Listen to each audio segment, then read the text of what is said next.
Good evening, everybody, and a very, very warm welcome to you on behalf of the Chandigarh Literary Society to the Chandigarh Spring Lit Fest. We must be familiar faces to you because you saw us just a few months ago in November with our full fledged literati, but here we are back in the season of spring, my favorite time of the year. Love is in the air, flowers are blooming, and it happens to be a very special weekend.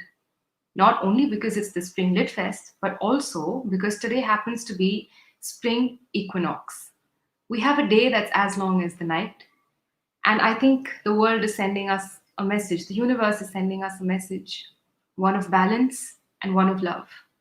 Ladies and gentlemen, we hope that our short lit fest over the next 2 days brings you joy like the colors of spring are bringing Chandigarh, brings you love that the world needs today more than ever. Before we delve in, I would also like to tell you, very interestingly, that today happens to be World Storytelling Day, and we have a special treat in store for you. Tomorrow happens to be World Poetry Day, and our Lit Fest is centered around a lot of poetry for this weekend. So, ladies and gentlemen, I hope you enjoy the ride with us. Without taking any more of our precious time that we have very little of over the weekend, I would like to now hand over the screen to Dr. Sumita Mishra, the chairperson for the Literary Fest for Chandigarh Literary Society. Ma'am, over to you to welcome everybody. Thank you, Ritu. On my own behalf and on behalf of the Chandigarh Literary Society, as always, it's a pleasure to welcome all our viewers, to welcome all our authors and poets, as well as all the people who have been part of our journey. This is the 10th year of Chandigarh Literary Society's formation. So it has been a very eventful and a very a decade of growth and discovery, and yes, celebration. And what better way or time to celebrate life and growth than in spring? And we were talking and we said that all the lit fests are sort of clustered around the year end between November and sort of ending in January. And this is the best time of the year. So why aren't we celebrating love and literature and poetry and creativity and youthfulness and that whole gamut of being alive in springtime? So that really was the genesis of the idea of the spring Chandigarh Spring Lit Fest. As Ritu has just shared with you, today is World Storytelling Day, tomorrow is World Poetry Day. And so it was also a good opportunity to celebrate these days. We have a great lineup, a very specially curated lineup, I would say. On day one, we open with Asha Sethi, who herself is a poet, and she will be sharing some of her writing specifically on the pandemic. We then have Utkash Patel talking with Colonel Avnish Sharma, Surabhi Sarna, and Sutapa Basu. And we have a very special session with young poets who will be sharing their poems on the theme of love in the time of Corona. Well, I mean, that's a nod to Marquez with Love in the Time of Cholera. And tomorrow we start again, since tomorrow is World Poetry Day, with a Kavi Sammelan, and that is something very dear to my heart. And every year we try and have a Shaira or a Kavi Sammelan in the main literati, and we don't succeed every year because then there is such so many competing demands of time and authors and sort of curating the Lit Fest. So tomorrow we start with a very special Kavi Sammelan, which is called Rang Tarang Ek Sang. Madhav Kaushik ji, the well-known poet, and other poets like Chandrasekhar Verma, Santosh Dhiman, and Mr. Shandilya will be there. And then we go on to have Abir Kapoor and a bit of international flavor with Tim De Ridder and Seher Mansoor, along with followed by Vinita Bakshi. And we have a spotlight session tomorrow with the famous Kishwar Desai talking about her recent book, The Longest Kiss, as well as other venture, other things that she's been part of or has been the driving force behind, like the Partition Museum in Amritsar. So it's a very interesting lineup. We hope you will be there with us on both days. We are trying not to block the whole weekend, so it's just evenings. Sit back with a cup of tea or whatever is your drink of choice from 5 to about 8, 8:30. and be with us in this journey of creativity and love and light in springtime. So, thank you once again for being with us. A big thank you and shout out to Team CLS, who are always the best part of doing anything in CLS. They make everything fun and happen so quickly and magically. And I hope you all enjoy this first bouquet of our Chandigarh Spring Lit Fest. Thank you. Ritu, back to you to start the session. Thank you, ma'am. Ladies and gentlemen, without any further ado, we're going to dive right in. Our first session for the Chandigarh Spring Lit Fest is one where Dr. Arshia Sethi is in conversation with Nisha Luthra. Ma'am needs no introduction, but I hear that there's a very special one in store for all of you. So please sit back and enjoy what's coming for you. Nisha ma'am, over to you. Thank you, Ritu, and thank you, Sumita ma'am. A very warm good evening and namaskar to all our audience. Today at CLS, spring is in the air, and with the inspiring conversations with our illustrious guest, we that is on the cards for you. So my advice to you, like Sumita ma'am said, that get that cup of coffee or tea and indulge throughout the weekend with us. So while researching on our first guest today, I was inspired to write a piece of poetry on her, and ma'am, with your permission, I would like to read it out to our audience. Thank you. I look Okay. forward to hearing it. आंखों में चमक, मदहोशी भी, बातों में खनक और शोखी भी, वो बात करे तो वहां निकले, तुम देख लो उसको तो सपना सा लगे, ना अपने लिए ना अपनों के लिए, वो तो जिए सिर्फ और सिर्फ कला के लिए, एक नदी की भांति वो बहती जाती, कभी दरिया कभी समंदर में मिलती जाती, कभी दूरदर्शन और कभी क्री फाउंडेशन, जहां भी रहती करती सिर्फ कला का ही मंचन, वो सिर्फ एक औरत नहीं, वो एक हुंकार है, कला और सामाजिक न्याय को जोड़ने वाली एक मीठी मगर सचेत बुहार है, लिखती जो भी वो अपनी कलम से, झलक पड़ती किसी कलाकारा की घुंघरू की छनक से, वो ना एक आंधी ना आंदोलन और ना ही कोई माशिया, वो तो सीधी सुंदर सटीक एक पेंटिंग सी, हमारी अपनी Asia Asia Asia. I don't know how to react. I have been introduced several times in different ways. Even right now, people might just want to introduce me with some colorful words. But Nisha, this is exceptional. I have never been introduced so beautifully. So thank you so much. I'm almost embarrassed. I really I'm struggling to look up at you. You're just amazing. I think you've sort of said more than what I deserve, but No, I ma'am. guess In fact, when I met you, I think a year and a half back at Chandigarh Golf Club. At that time, also, I was talking to my husband that what a personality she is. And I went back home and I researched on you, and I was even further inspired by the body of work that you do. So, after the poetic note, I'm going to talk about the serious groundwork that you have been doing. Twice a Fulbright Fellow, first at Lincoln Center and second with University of Minnesota, former dance critic with Times of India, a well-known face of Doordarshan, became advisor to D.D. Bharati in 2014. She was a part of the team that had set up India Habitat Center in New Delhi and was its creative head almost for a decade. Dr. Sethi runs the Cree Foundation that promotes arts, activism, and social development sector. She writes a popular column called Soch in an issue around dance for the largest dance portal in India called Nartiki.com. During the pandemic, she has worked extensively online, developing a body of knowledge around various aspects of art and law, and has written 7 poems on the COVID situation that have been danced by leading dancers of the country. Wow, ma'am. So, so many hats you wear, and that too with such uncommon elan. First of all, ma'am, I would like to know from you that how do you do it, and how did it all start? I mean, the journey, with art and activism dates back to very many years ago. So, ma'am, please share your journey with us. You know, it's true that I have worn many hats, but the day has 24 hours and they really stretch quite long, so you can achieve much as long as you keep changing your hats.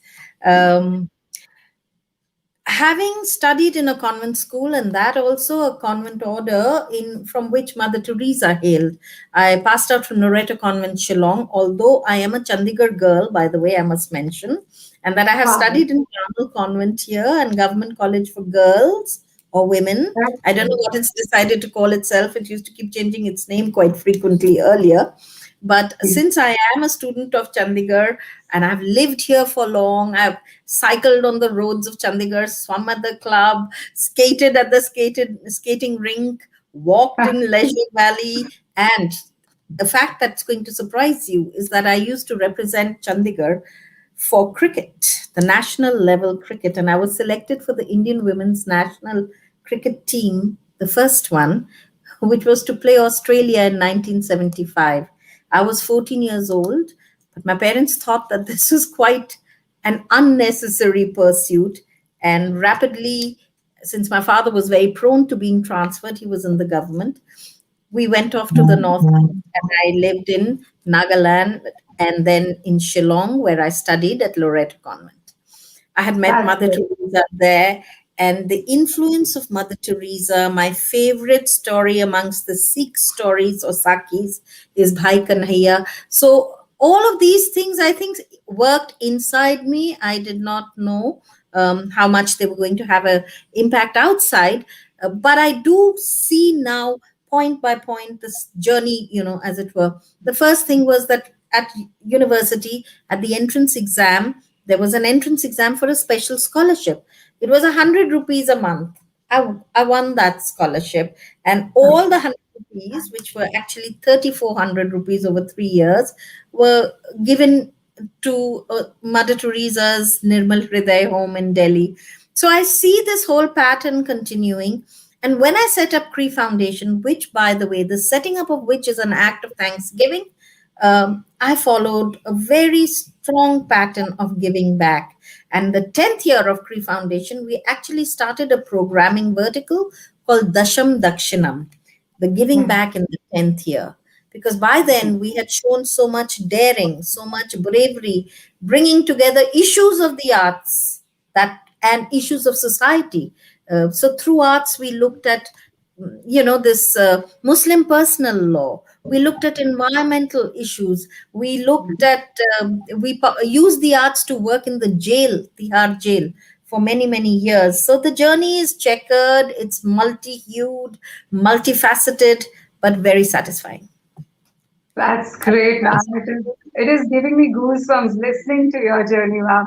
So, ma'am, from Doordarshan to OTT platforms to virtual interviews, how has the canvas or the stage has shifted for the artist in you? I mean, how has the expression changed? How have you felt that the times have changed for all of us? I think that the journey that you're talking about from Doordarshan onwards, Doordarshan itself was democratizing the arts. You were reaching the largest number of people you had ever reached through Doordarshan. And don't scoff on Doordarshan. To date, it has the single largest footprint. So the maximum number of people are covered by Doordarshan. I don't know if you remember, but from black and white days, I was involved with Doordarshan's national program of dance. And very recently, I actually wrote an academic article about it. And the defining thing is this whole democratizing of dance. So, those who were lucky enough to see dance or the arts, music, consume it were more than ever before. The number of performers were more than ever before.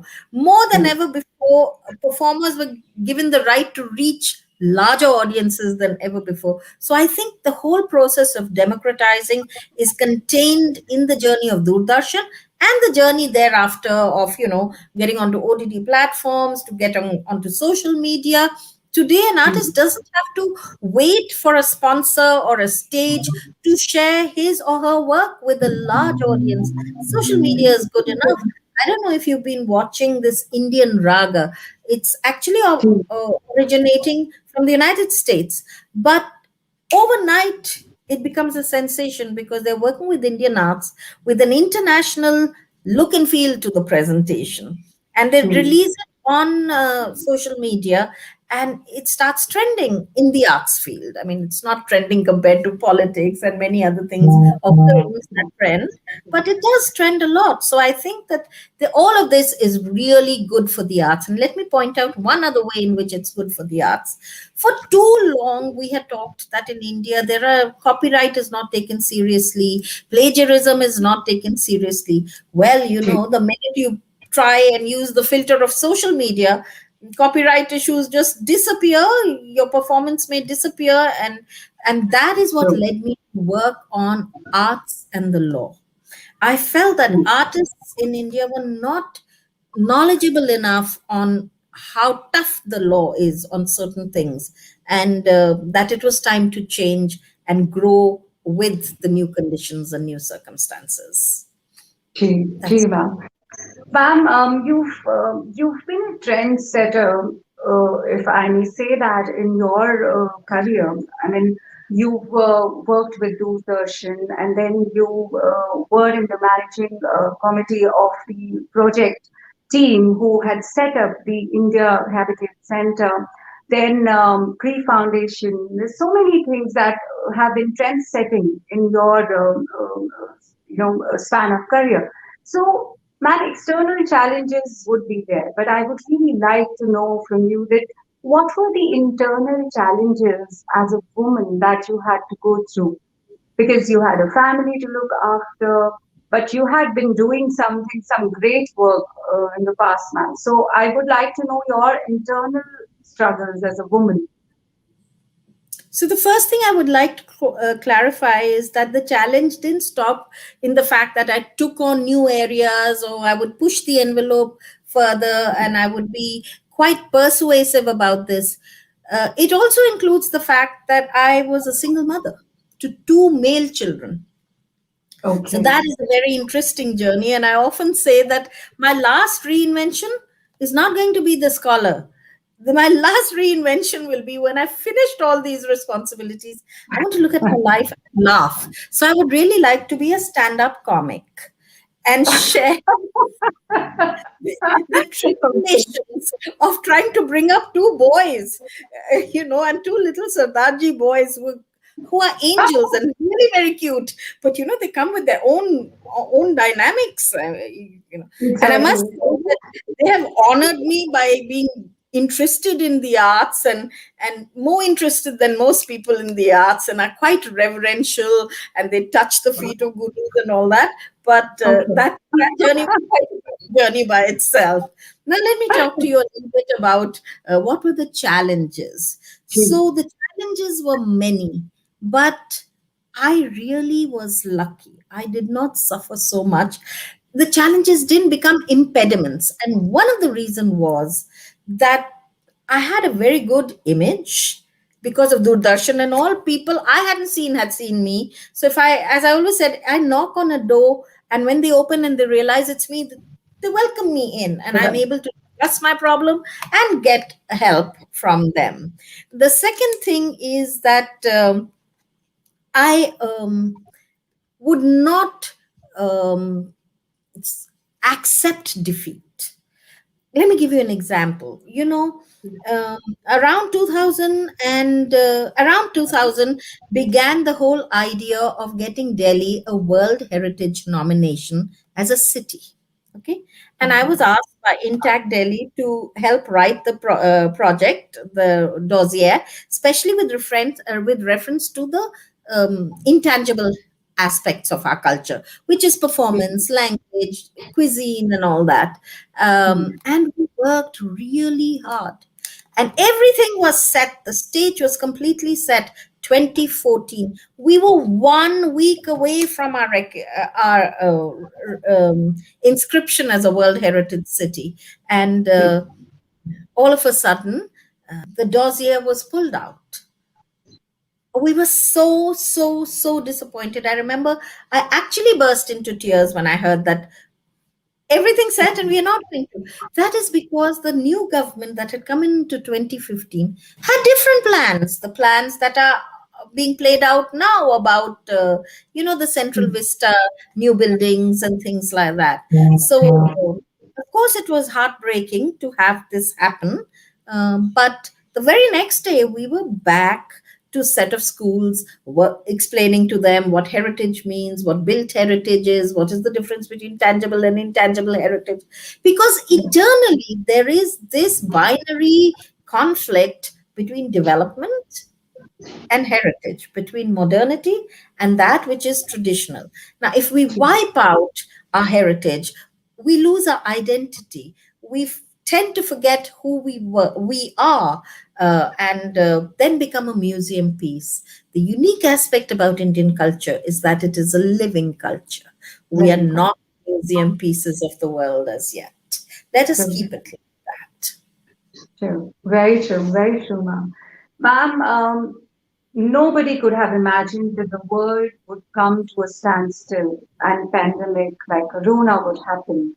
So I would like to know from you that how did you spend your time in the pandemic, and what were the struggles for the artists like you who is so multifaceted, always busy in creating and exploring? How was it for you to stay at home all the time, and how did you spend the time?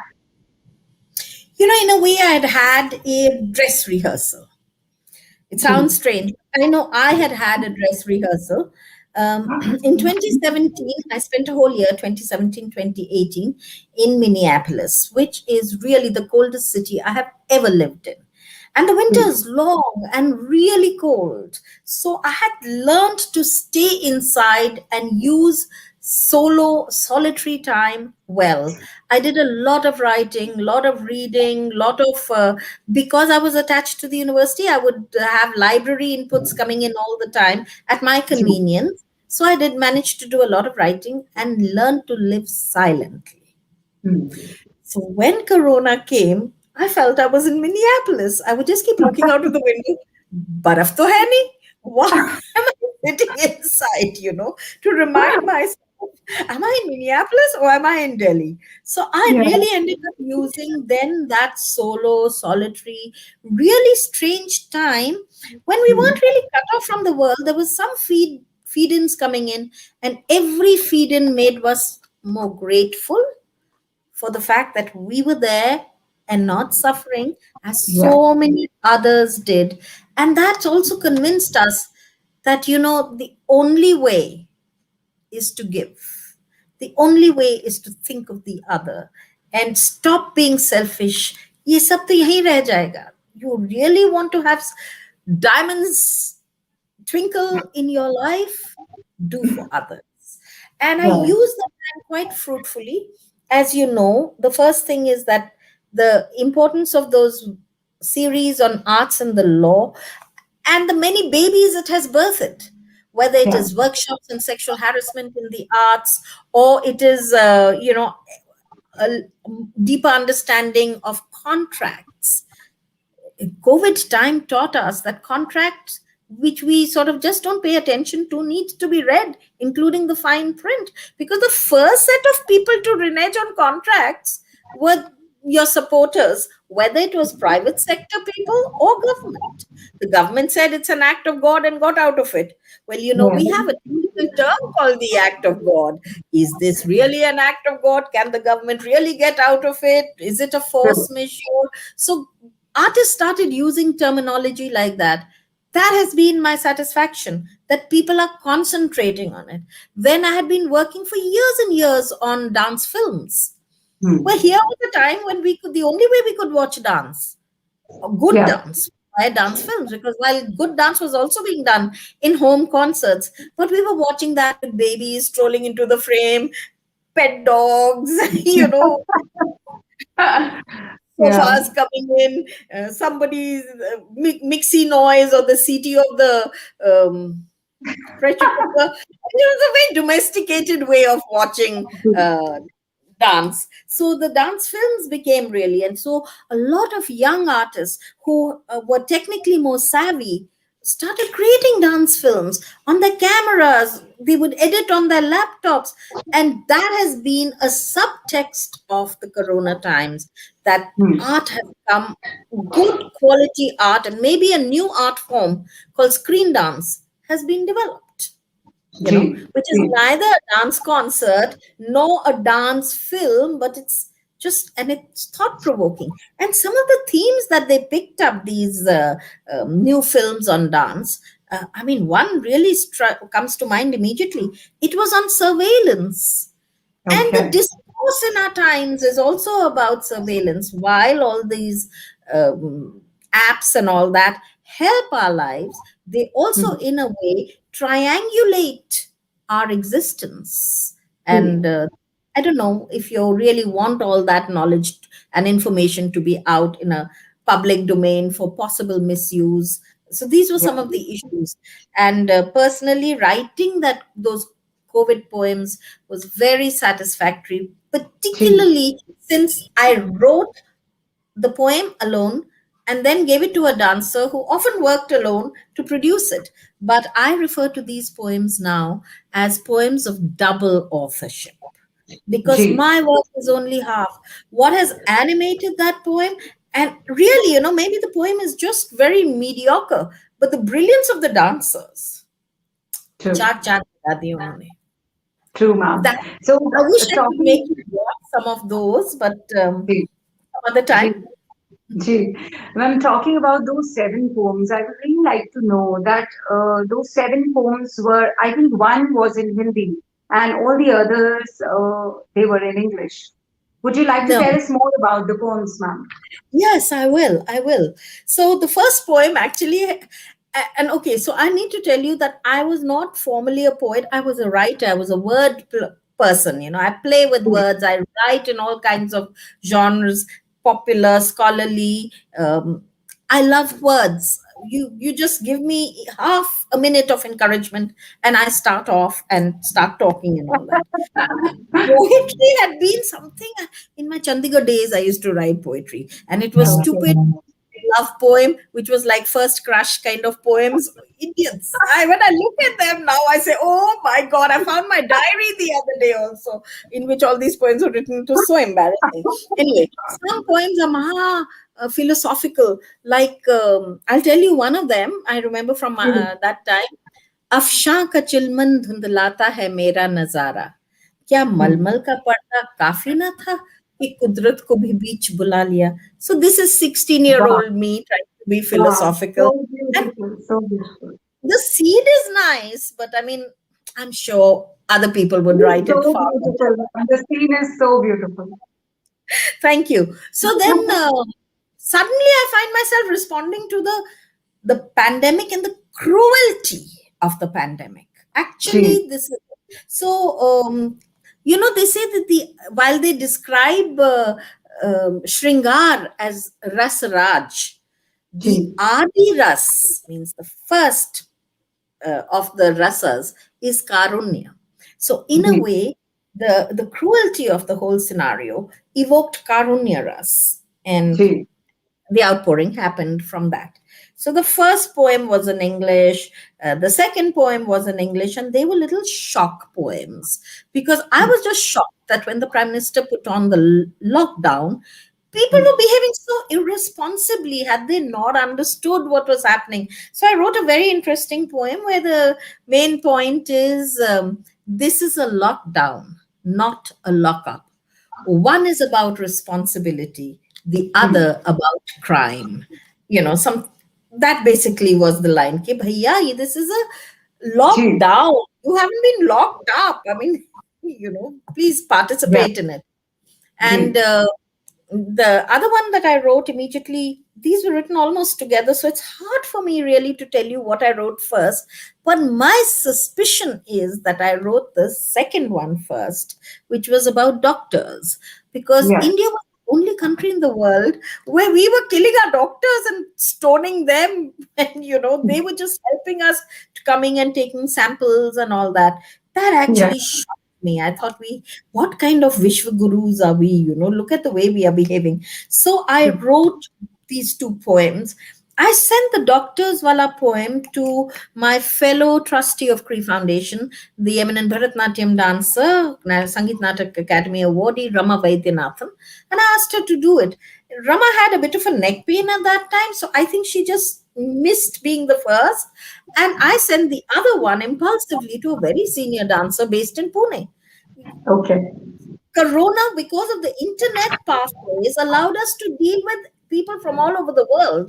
And Yeah. she did this is a it is a lockdown, not a lockup program. And she was very senior. She got some 8 dancers of hers, 8 students of hers to dance. And an amazing video emerged 4 days later. And it was just on the eve of World Dance Day, which is 29th of April. And this beautiful video, using frames together jointly in patterns and all that of the dancers dancing, each one individually. So Okay. there was individual poem, there was an individual, some individual was doing the choreography, and then all these individual dancers were dancing individually, and then one individual put them all together through editing. And Wow. that's the trick of dance films. The real choreographer of the dance film is the editor, who chooses what to keep and where to put it, and a whole beautiful image emerged. So these two were in English, and then came the third one, which was on the 50th day of the lockdown, and I refer to it as Wo Pachas Din. And this one just wrote itself in Hindi. I wasn't even conscious. And after that, Hindi or English or English. And that's it. So it's a mix of English and Hindi. And I think, if I'm not much mistaken, there are 4 in English and 3 in Hindi. Okay, okay. Yeah. So, ma'am, I would really request you, because we've been talking about the poems, and I really want to listen to one of those, which is in Hindi. One of those is a beautiful poem that we were discussing also that day. I think that was Umeed Udasi Ki Virodhabasi Safar. If you Yeah. could just read that out for us. I would love to read it out, and let me tell you a little bit about this background Please. first. By the time this poem was written, this was written immediately after the Wo Pachas Din. 50 days, everybody had marinated in their loneliness and aloneness, and all we were living out our lives on internet through this social media business. And suddenly I started getting bored. The tipping point for my poems had happened.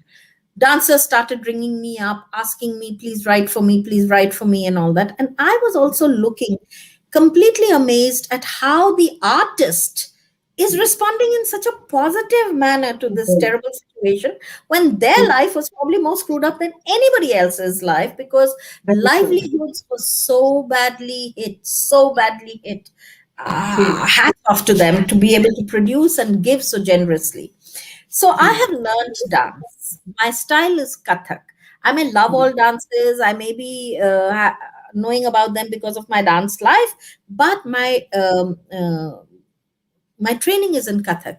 When you have trained, it is an internalized thing. I realized it when I wrote this, because people told me this has been written for Kathak dance. And I looked at it again and I said, of course it has been written from Kathak dance. Kathak dancer se filter hoke bahar aa rahi hai, to Kathak dance ki Okay. chhabi hogi. So that was the one thing. The second thing was that I am known to be an English writer and an English speaker. So this Hindi writing only surprised everybody. This particular poem shocked the living daylights out of everyone.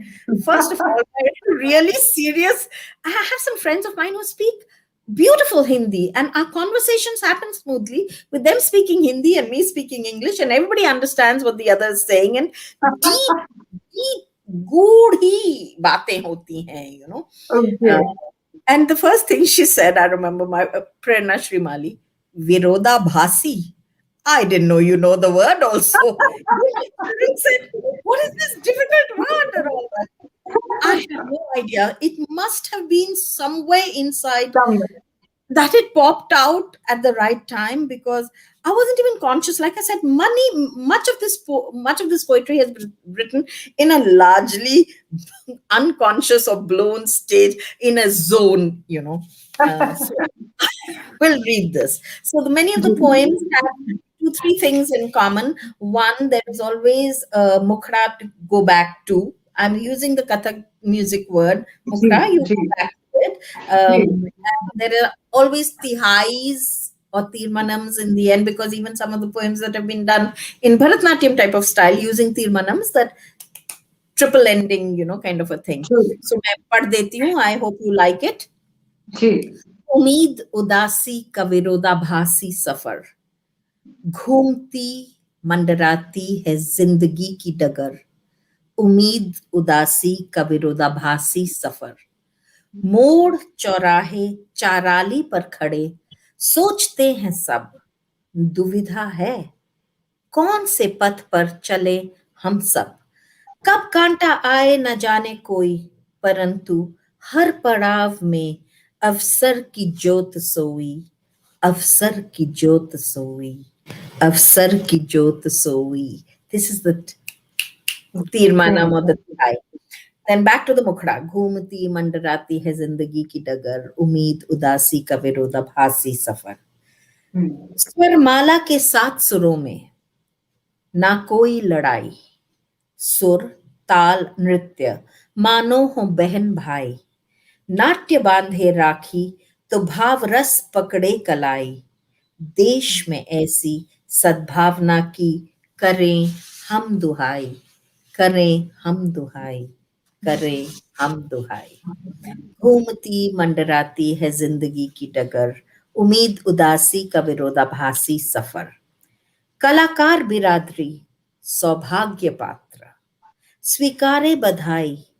काल्पनिक लोकों से परे स्वर्ण मंच की कामना ललचाए. लेकिन इन पिछले महीनों में ने सॉरी लेकिन इन पिछले महीनों ने वास्तविक नींव की याद दिलाई. तन मन धन और कला लक्ष्य है केवल मानव भलाई. मानव भलाई. मानव भलाई. घूमती मंडराती है जिंदगी की डगर, उम्मीद उदासी का विरोधाभासी सफर. सृजनात्मक कौशल्य बनाए पुल, जलाए दीप पथ पर फैलाए गुल. प्रेम रस से भर दे हर दरार, आंसू पोछे लाए करार. लाए करार. लाए करार. घूमती मंडराती है जिंदगी की डगर, उम्मीद उदासी का विरोधाभासी सफर. एकजुट हो जीतेंगे अदृश्य अप्रत्याशित वार. एक साथ करे विरोध हर चोट का हर प्रहार. एकमात्र कवच इस संक्रमण का है भाईचार. भूल जाओ उदासी इस उम्मीद से हो हम उदार. हो हम उदार. हो हम उदार. घूमती मंडराती है जिंदगी की डगर, उम्मीद उदासी का विरोधाभासी सफर. So, yes, it is true. It is through the filter of Kathak, the way it has been structured, it lends itself easily to Kathak. But I tried a trick. I felt that this was a very important message for people to realize that truly amongst the most generous and giving souls at this time of COVID were the artists. Whether they sang beautiful bhavatmak thumris and they kept us engaged, they kept us linked to the beautiful parts of life, and they stoked our soul. Uh, जी एक है पेट की भूख, एक है soul की भूख. Soul की जी भूख ये आर्टिस्ट कवर कर रहे थे, चाहे उनको अपने पेट में इतनी भूख हो रही थी उस वक्त, but they were being able to do this. And I felt that this should be a message spread far and wide. So I actually offered this poem to dancers of different styles. Ji So the first dancer who had rung me up and asked me particularly for this poetry was a Kathak dancer. She set it beautifully and it played out very well. The challenge came with the Odissi dancer, because her musicians told her, "ये तो कथक के लिए, ओडिसी के लिए नहीं." But they really made a beautiful piece, and the way she has recorded it, they set it to beautiful music. She used mirrors, so you don't know where the real is, where the mirror dancer is, kind of a thing.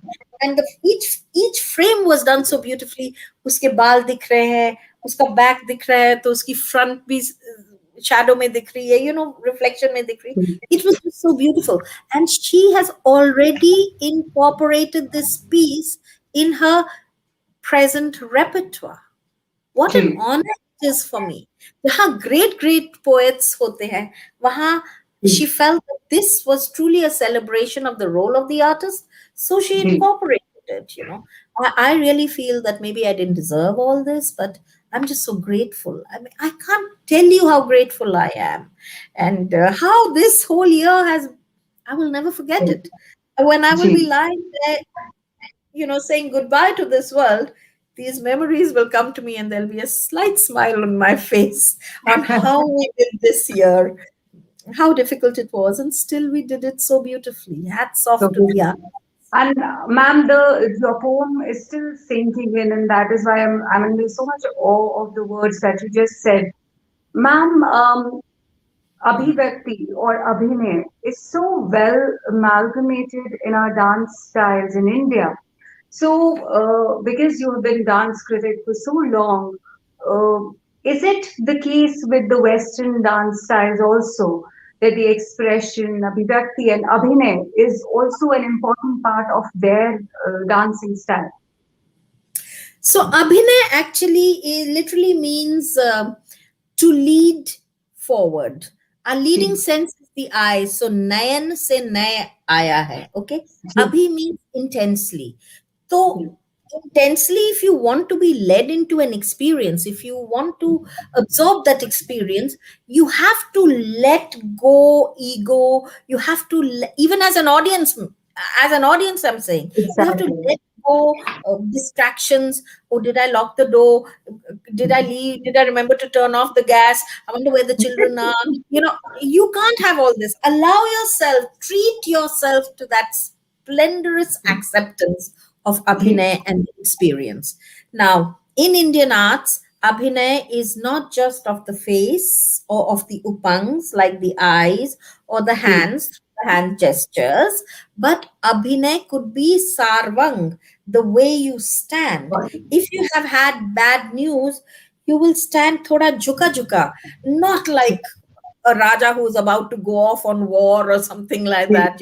So that is known as Sarvang Abhinay. So what I see a lot happening in the Western world is some variation of an abstracted Sarvang Abhinay. There is less focus on the eyes, on the link with the poetry or the thought.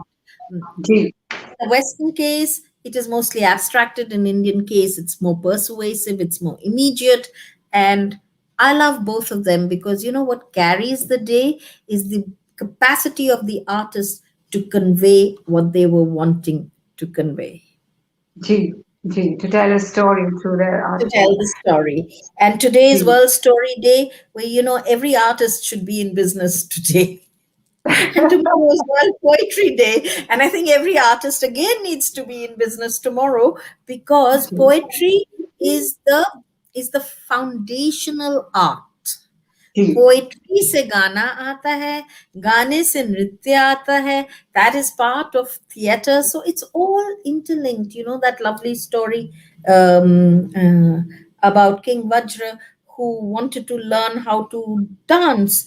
And he was told, well, if you want to learn how to dance, you better learn how to paint. And, it's only in stillness. And okay, how do I learn how to paint? Well, you have to learn something else because in movement. So everything in India is interlinked. I'm sorry, I really ruined this story, but it's a very nice story and about how everything all the arts are interlinked. And I also feel that artist who has been trained in more than one art does a Ji. better job. जी. जिसने खोल बजाया हो या पखावज बजाया हो, वो गाना ज्यादा खूबसूरती से गाते हैं. उनको ताल internalized. समझ है जी Same ji thing, even for dancing, if you have learned how to sing, you will create beautiful dance around that because you'll know how to use the sur and the tal and the chand. Very true, ma'am. Ma'am, last but not the least, we have to we have to take care of the time, but I have so much to talk to you. I think I'm going to give you a call or meet you personally in Delhi because you are this fountain of knowledge and information for me. So, ma'am, Cree Foundation, what is the vision and mission and the future projections for the foundation? Cree Foundation, as I said, was created as an act of thanksgiving. I had Chief, at a difficult turn in my life when I had given up on a particular trajectory. It opened up for me all of a sudden, unexpectedly, today. I don't know, so I say anonymously as well. And that was that I got a Fulbright when I least expected it to. Although I had hoped for a Fulbright from the age of 16 when I was writing that poetry that I read to you earlier. Okay, Chief, suddenly I got this chance, and the world opened up for me. So it was, I wanted to say thank you. So how do I say thank you? With the thing that I loved the most, and that was Chief, the arts. So Cree Foundation's primary purpose, and often people believe only purpose, was to promote the arts. But actually, we promote the arts with an eye on social development issues, and they could range from environment, climate change, to gender, to law. One of our most well known, and I would like to believe boldest initiative was that we used Kathak dance to create a piece that questioned the rights of Indian Muslim women under Muslim personal law. We looked at three issues: triple talaq, iddat, and khulla. We actually performed it in Chandigarh. In Rani Khan was our dancer, and at Tagore Theatre we performed this piece. Yeah, of course, everything. So it was activism. It was activism while everybody else was doing morchas and jhandas and going on to normally we have. We chose to use the language we were most articulate in, which was dance, and Chief. we said it. Dance has an advantage. S- uh, it speaks softly with the gentleness of a lover's smile. I have in Beautiful, front of me beautiful. his words. It's there in Sanskrit, Smita Kantam. With the gentleness of a lover's smile, we can manage to say much more through the arts than we could otherwise. And people tolerate it only because for a while they don't realize what has happened. And Chief, then it sinks in that this was a new idea that has been put forth, and they contemplate on it, which is also the purpose of all art, contemplation chief, for chief, transformation. chief, chief. So A it lot just of worked like that. contemplation, ma'am. Lot of contemplation for me. You don't know that how many days have you inspired me today. You have given me a food for thought, and I know so is the case with our viewers, our audience today. Thank you so much for accepting our invitation, coming and talking to us and inspiring and motivating us in so many ways, ma'am. Thank you so much. I will be in Thank touch. you, Thank you. Nisha. Thank you very much, CLS. All the very best for the rest of this festival and for your subsequent live offline presentations. I hope to catch up with the rest of the festival. Thank you, ma'am. Thank you so much. Thank you so much, Asha ma'am, Nisha ma'am, for that absolutely beautiful session. Ma'am, listening to you, my the only thought in my head was, is there anything you can't do? And you brought back one of my favorite lines from a recent Bollywood song, which said, and I think it will be very true for you. Um, कब्र पर मेरे sir उठा के खड़ी हो जिंदगी ऐसे मरना है मुझे. Thank you, ma'am, for the inspiration that you are. After that wonderful conversation, we're now moving to a generation of poets that um, have redefined poetry and what it means to us. Poetry has been used as a vehicle of expression of love, uh, of sadness, of bliss and joy. And the next half an hour is going to bring you poem recitals, poetry recitals from young poets. We're calling it Love in the Time of Corona. Dyutima, over to you to take this forward. Good evening, everyone. I'm Dyutima, and starting with today's poetry recital, the first poet that I have with me today is Sufya Khatun. So, welcome, ma'am. Sufya Khatun is she's the receiver of the Kavi Sammelan Award 2018, and she's a multilingual performance poet, artist, literary translator, and facilitator. She's the co-founder of Rhythm Divine Poets Community Kolkata and the editor of EKL Review. She has presented her poems in the Festival of Letters, Yuva Sahiti, Delhi, and Avishkar Young Writers Festival by Sahitya Academy, and many others. She has authored Death in the Holy Month, which was also shortlisted for Yuva Puraskar Sahitya Academy 2020 Award, and her second book of poetry is forthcoming from the Red River Publications. She has worked on a poetry installation called 300-piece poetry prayer flag installation, which has been widely appreciated. She aims to collect more poems over the years from all over the world and built the installation throughout her life. She has curated as the co-founding member of Rhythm Divine Poets Kolkata chapter, and there are hundreds and thousands of poets of change who are working towards this generous cause. Then there is Women's Scream International Poetry and Art Festival, also being headed by her, and many others. She has an MA in English Literature, a PG in Journalism and Mass Communication, and a diploma in Visual Arts and Design. She's a PR and event curator by profession.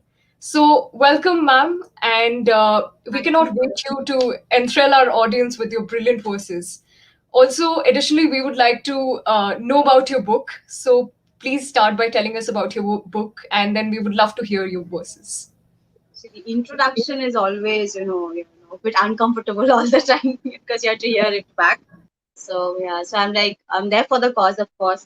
Been doing related to art, poetry constantly, and frankly, it's a constant effort to be into the field of expression of any form. And for me, poetry comes from a constant place of discomfort. I'm constantly thinking that I can't pause. Most of us can't. Though we say, you write it back and all your emotions, you're able to cope up, but nobody teaches us how to do it. Some of us can write about it, but being a sensitive poet, I've realized it literally is overwhelming experience. All kinds of emotions. It's like a typhoon inside us. So it has to come and it has to go, and there's no time. You are in another sort of universe in your mind constantly. You can observe everything, and it's too much to take in at times. And then you have your doubts, you question, you have tons of things. And the first book happened, Death in the Holy Month. Through that phase, I've been writing for a very long time, 10-15 years almost, right from my school age. But then I think intensely for the past 5 years, as a practice, I used to constantly write. And Death in the Holy Month happened when I was diagnosed. I experienced a lot of intense physical pain. So I was diagnosed with, multiple, stress-related disorders. The pain physically was unbearable. So I hardly used to go out. I was always stuck at home, and throughout my body it used to constantly pain, and burn. So there's like the doctors still can't understand what's happening.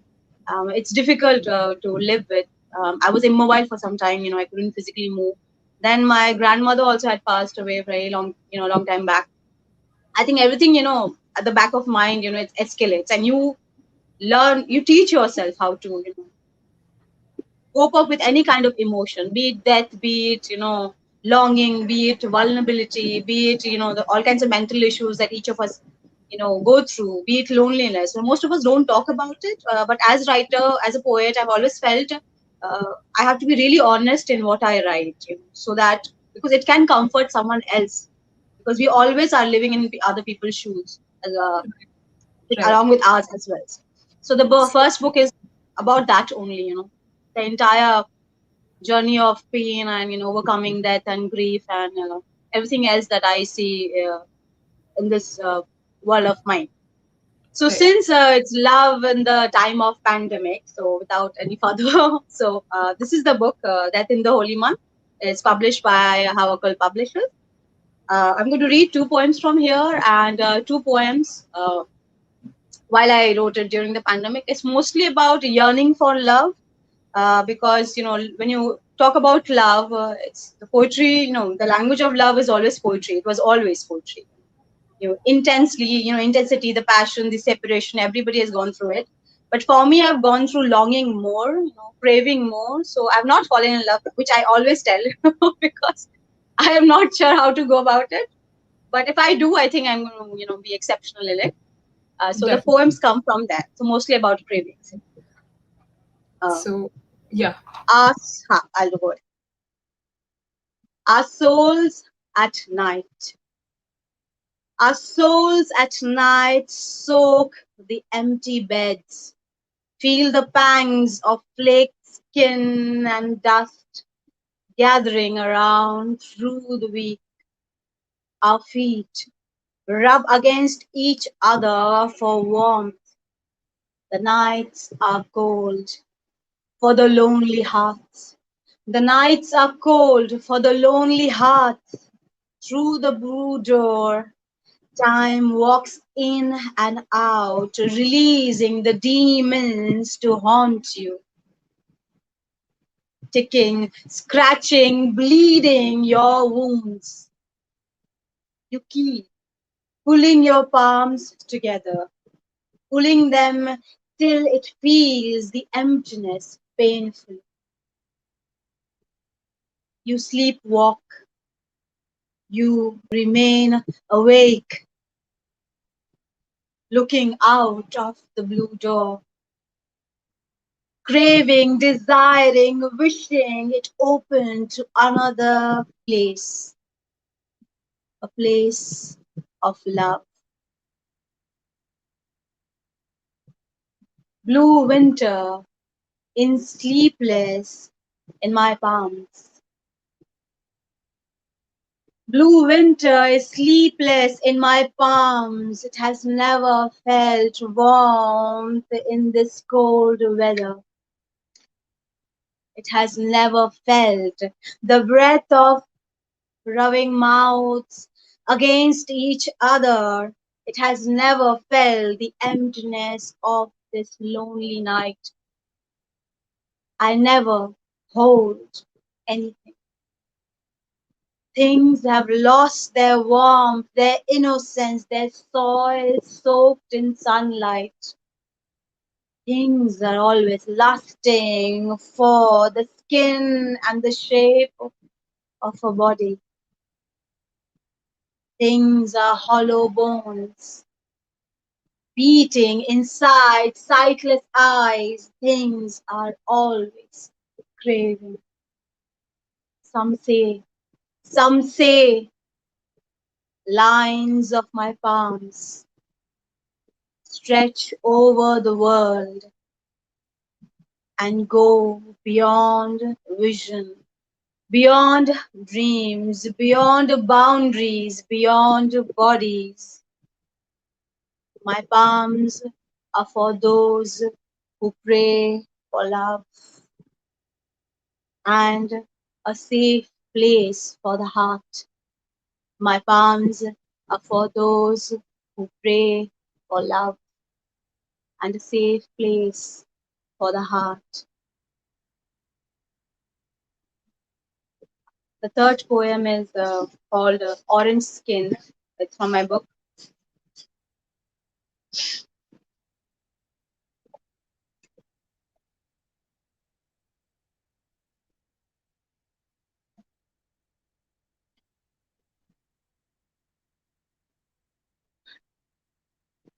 My skin,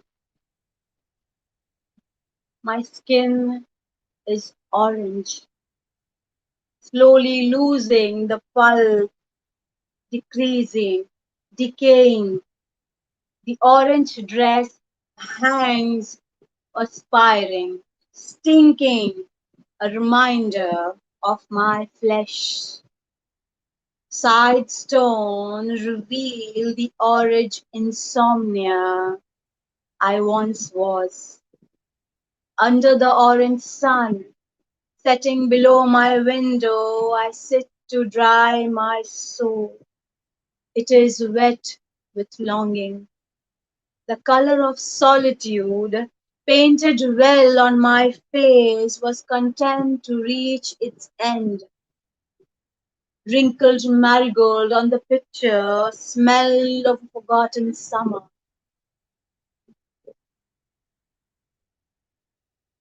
When the fire of passion was alive, and the color of love was orange, and the color of love was orange.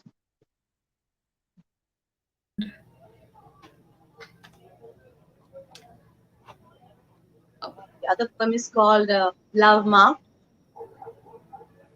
I hope I have time to do this. Yes, ma'am.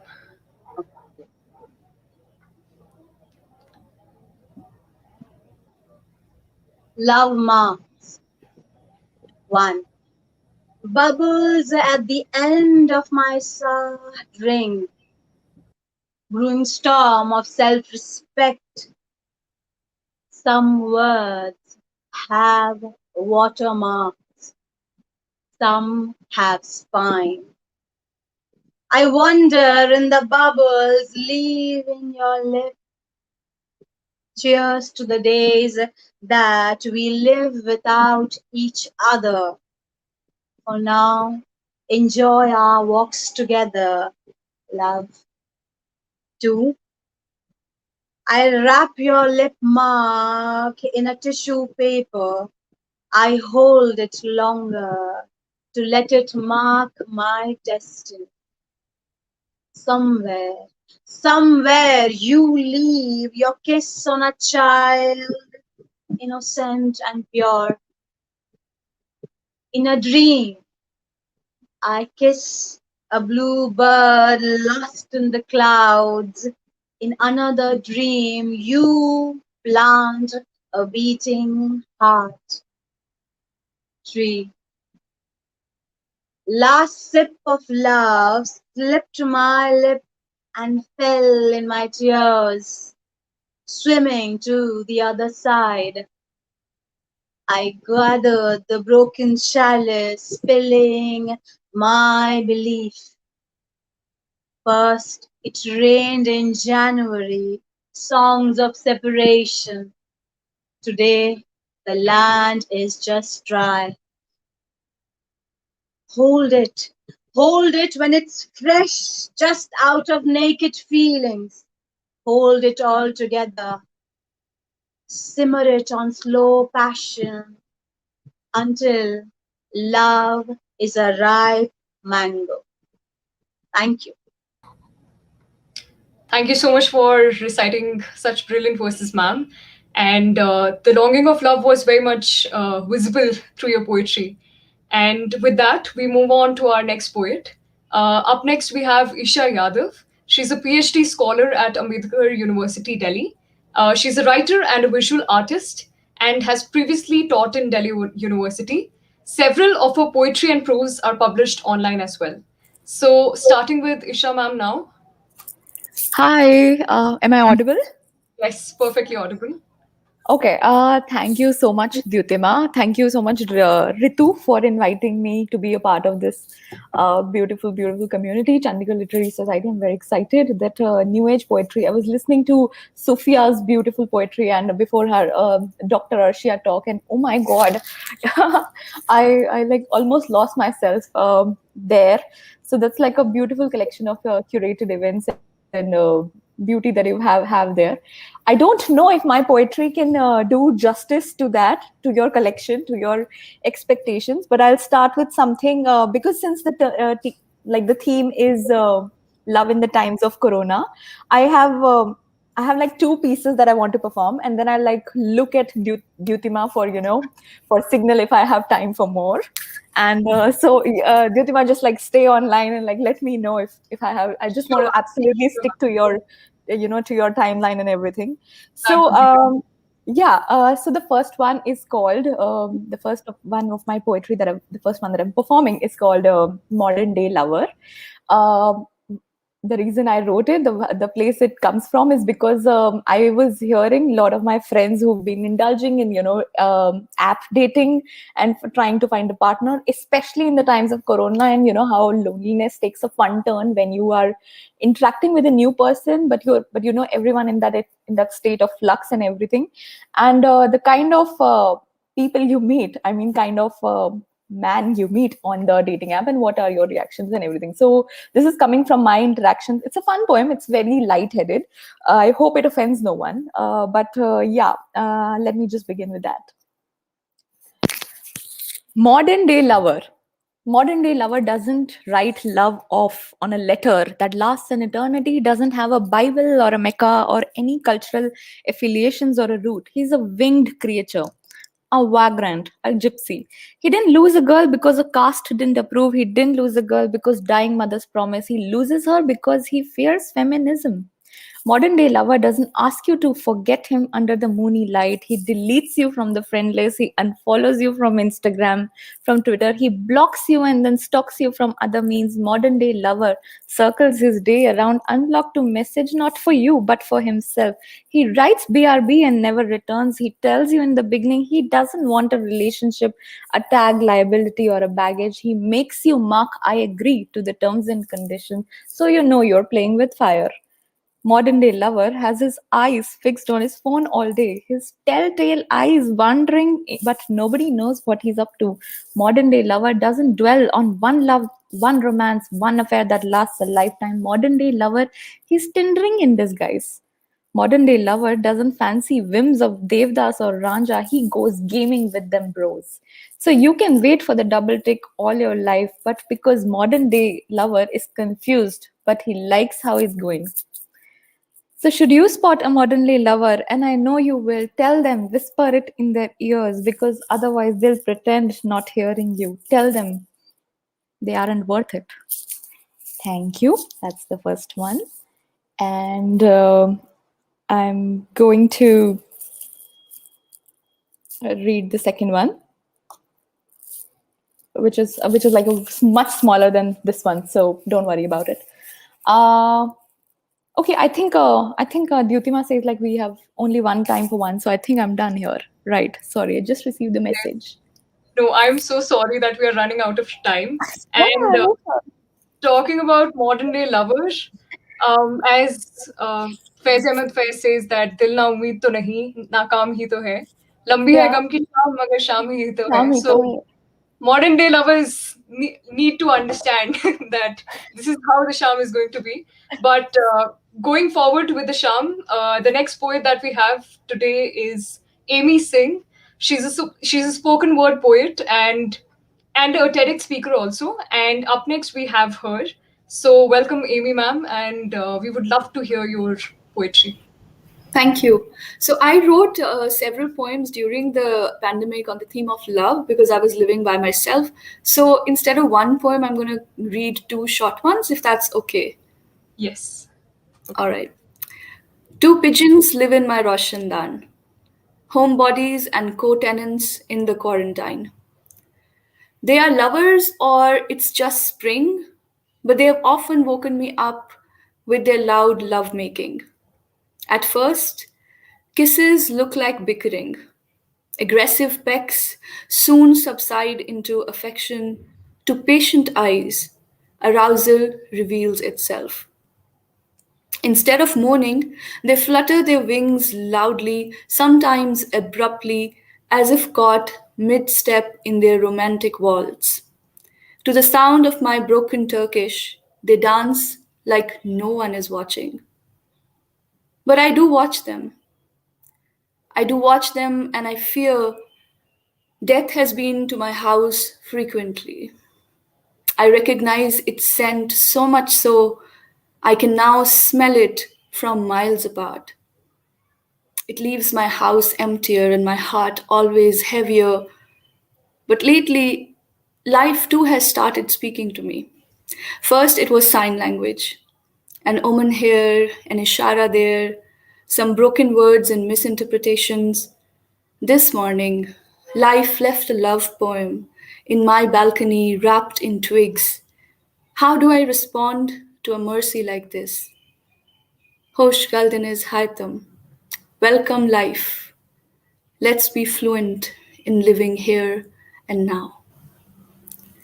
So, yes, that was just reflecting on how pigeons live and losing my grandfather during the pandemic. And the other poem that I have is, again, a quick one.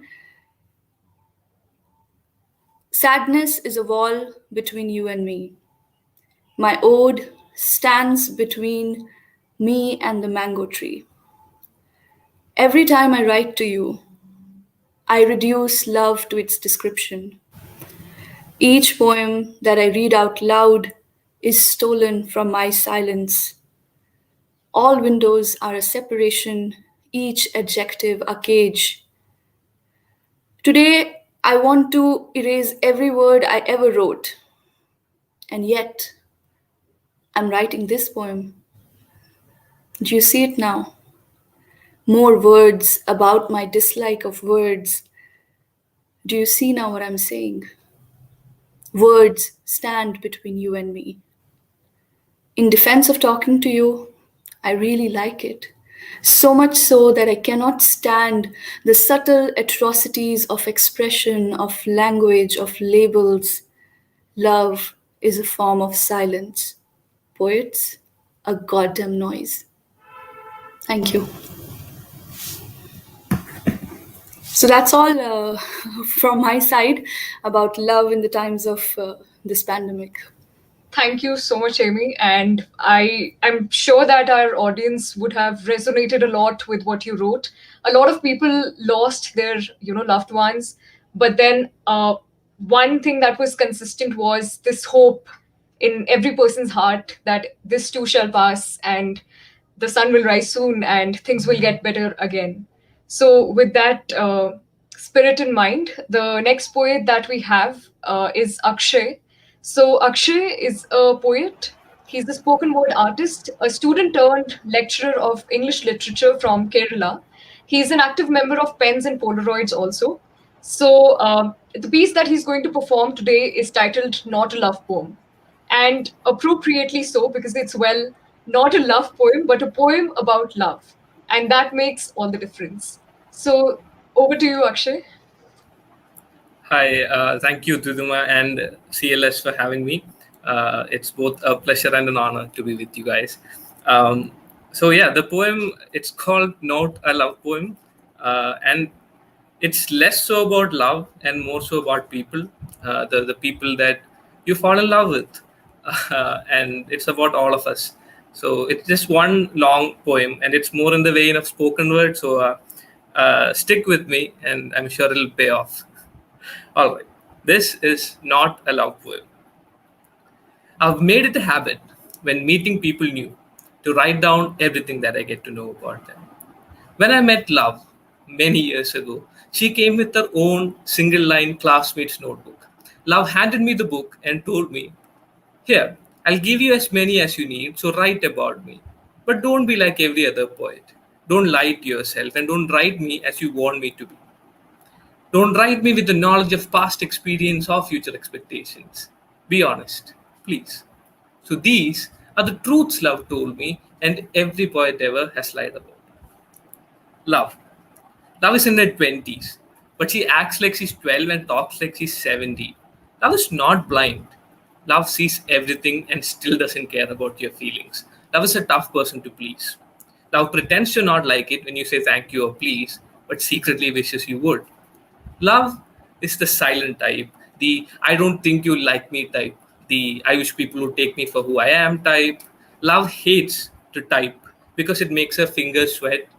Love hates long text messages and smileys, and Love thinks long phone calls are a bit overrated. Love hates Androids and iPhones alike. And love hates pets because the fur gets everywhere. And love has OCD. In fact, the only one messy thing she can get done is wearing her hair in a bun. And love is bipolar. Love listens to Eminem, Kishore Kumar, Hosier, and Shahbaz Aman, one after the other, exactly in that order, but love doesn't sing along or nod her head to any of them because she's too scared she'll nod off and never wake back up again. Love reads Khalid Hosseini but doesn't cry. Love thinks Harry Potter is for children but still has a crush on Draco Malfoy. Love is old school, but she likes to dress modern. Love is old school, like old schools. Nostalgic, but it gets smelly sometimes. And the ventilation is so bad that it gets hard to breathe. Like how love makes you gasp for air. Love isn't all sunshine and daisies, but on the days she storms and rains, you can't take your eyes off of her. Love doesn't have all the answers, but love will ask you if you're okay. Love hopes you'll understand, but love is like the government. It just doesn't make sense sometimes. And love wants to be unconditional, but love just doesn't like the same things that you like. And love hates your mom. Love can't talk to her own mother in a week. Love can't sleep because love has anxious. Love dreams of traveling alone, but she's too scared to go out at night or alone by bus or rickshaw or even walk because love was molested when she was 7 and again when she was 13. Love cries in a room every other night. Love has tried to kill herself thrice. Love has 6 pillows and a comforter, but love doesn't have anybody to talk to. Love is lonely, like her lips since the last time they've been kissed, and her smile sad since forever. Love is trapped in a room of walls plastered with Tinder profiles playing charades with herself. Love cheats in relationships. Love is scared of promises and commitment. Love spends her nights with strangers. Love hates Valentine's Day. And love has casual sex. Love forgets their names when morning comes. And love doesn't stay for a final kiss.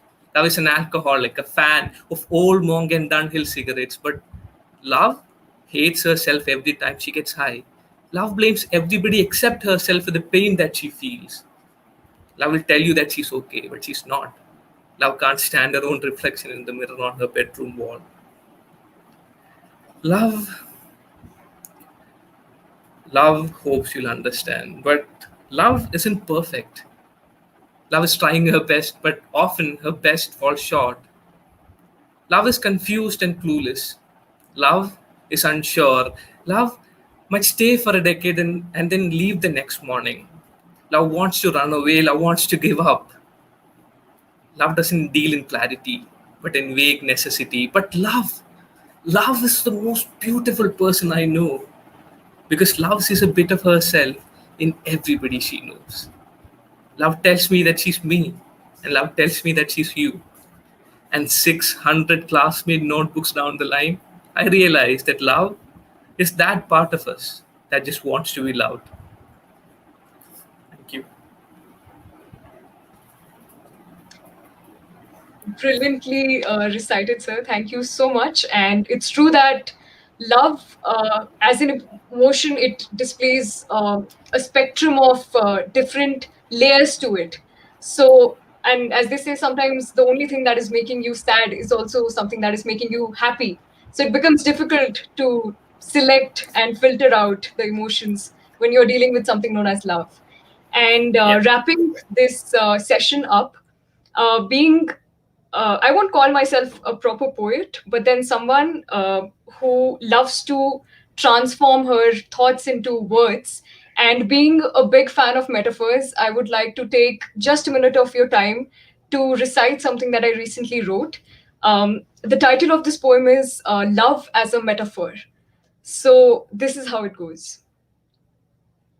Hypothetically speaking, beyond the economics of what you say, and beyond the political theory of what I reply, it's almost a poetic irony that coffee is no longer an intoxicating drink. I love coffee, for consuming it makes me forget the lucid dreams that you so sweetly served on a platter of brownies, 220 for two, and an Irish latte, medium roast, 2 cubes of sugar, bittersweet as opposed to your views on love, war, and coffee. I like coffee. It's surprisingly sad that the maple of your words washed off me, like the perils of being moderately optimistic about you, me, us, and that coffee, which is still hot, calm, and unstirred. I want coffee. I want coffee, for I'm in love. I'm in love with the idea of being in love. For being in love is far more thrilling than not being in love. It's like that soulful melody that you keep humming throughout the day, smiling around and not knowing what is actually going on. It's like that John Mayer song that starts with a mysterious guitar riff, fast at first and soothingly calm thereafter. It tells you that love is real and it exists, and you try to seize and get hold of it. Only later you realize that Rumi and Faiz were not wrong. For when love hits you, it hits you hard. It transforms you into a metaphorical maniac who call their love as coffee and not by what they're actually known as. Well, I wonder if coffee knows that I exist. So let's make a deal. Let's Dutch not only the bill, but the will. A will of words, nouns, and pronouns both. Mind you, don't forget the action verbs, or to drink that coffee, which is now cold and no more intoxicating. Maybe you delayed the delicious slurp of it, or me. Maybe I like coffee. One way or the other, economy and politics did lead to recession. For the buck of the hour asks, am I sure I like coffee? Thank you.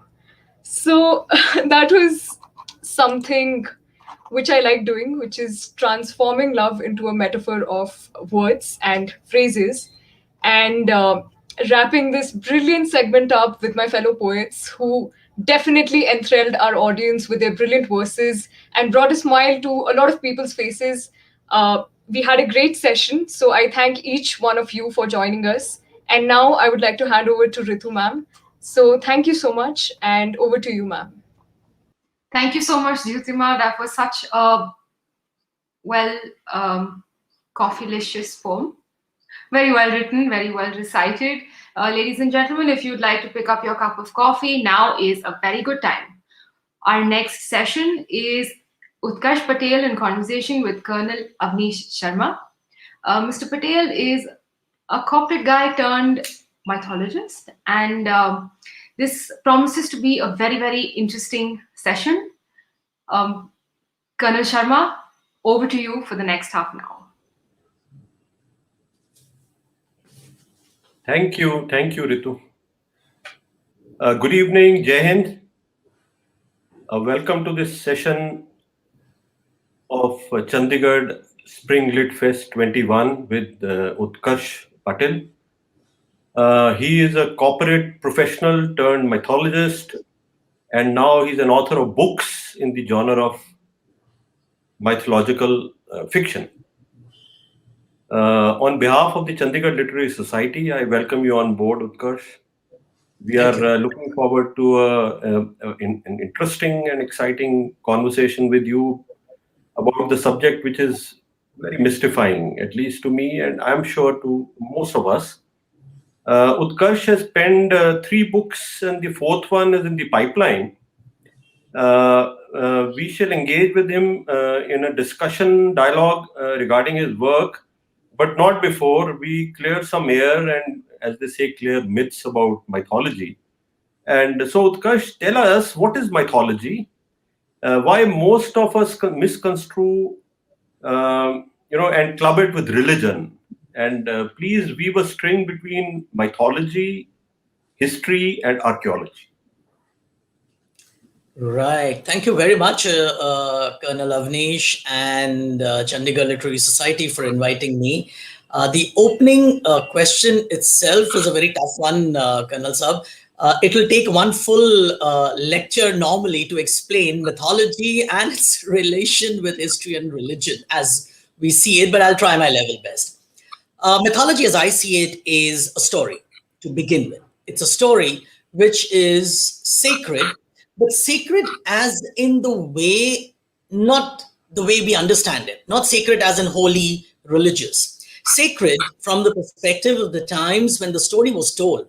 People very strongly believed in it, and they handed it over traditionally to different generations. They believe very strongly in whatever they were told as stories. And that's why we call it sacred. We do not mix it up with the sacred meaning the way we see it now. Mythology is a subject which needs to be studied because through mythology, you also understand a particular culture, how they saw things, from where we were to where we are. It's an entire journey that needs to be understood through the study of mythology. You know, a lot of people ask me, what is there to study? It's story. Yes, it is a story, but the stories need to be understood in its context. The stories needs to be understood why they were told in the first place. Not somebody was not just weaving yarns, you know. These stories have a purpose, and that purpose needs to be established. What is the connection with history and mythology? Well, one can always say that what you heard as a story could have some bearing on the past. For example, if an author writes a story in the backdrop of a recent disaster, right? Let's say somebody's writing a story in the backdrop of the pandemic, you know, all of us were under a lockdown. The story remains a story, but the pandemic is history. So the setting could just be historical. The event could just have happened, but that event is something that has been picked up, and that event, around that event, maybe an epic was written. As I said, maybe an epic was written. So we believe that in some myths or in the epic, there could have been an iota of reality or an iota of an association with the pastimes. So, to that extent, we can say there is some element of history. Religion. Now, that's a very, very dangerous ground to tread. But nonetheless, we must understand the first thing is that mythology was the creation of an early man. Early man who was probably trying to grope with understanding of natural phenomena, cultural phenomena, social aspects, behavior, nature. When man was groping with all this is when he created myths. But religion is the creation of a very, very intelligent man or a set of men. Also, religion has an element of philosophy of do's and don'ts, how to behave, what to do, how to appease, how to take care of, you know, whole lot of things. Religion might have borrowed extensively from the past mythology. So your mythical heroes over a period of time could have become religious entities or gods. It's never the other way around. So there are distinct, parts to it. In Indian scenario, our myths and our epics and mythologies become our religion. Along with religion comes a lot of philosophy. Along with philosophy comes a lot of mysticism.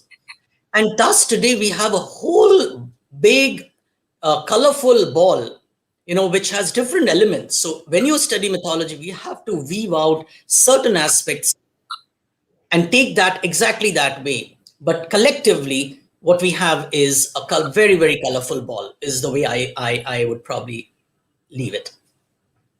That's very well said. I think you are just following the World Storytelling Day to letter and spirit today, and your work is all about storytelling.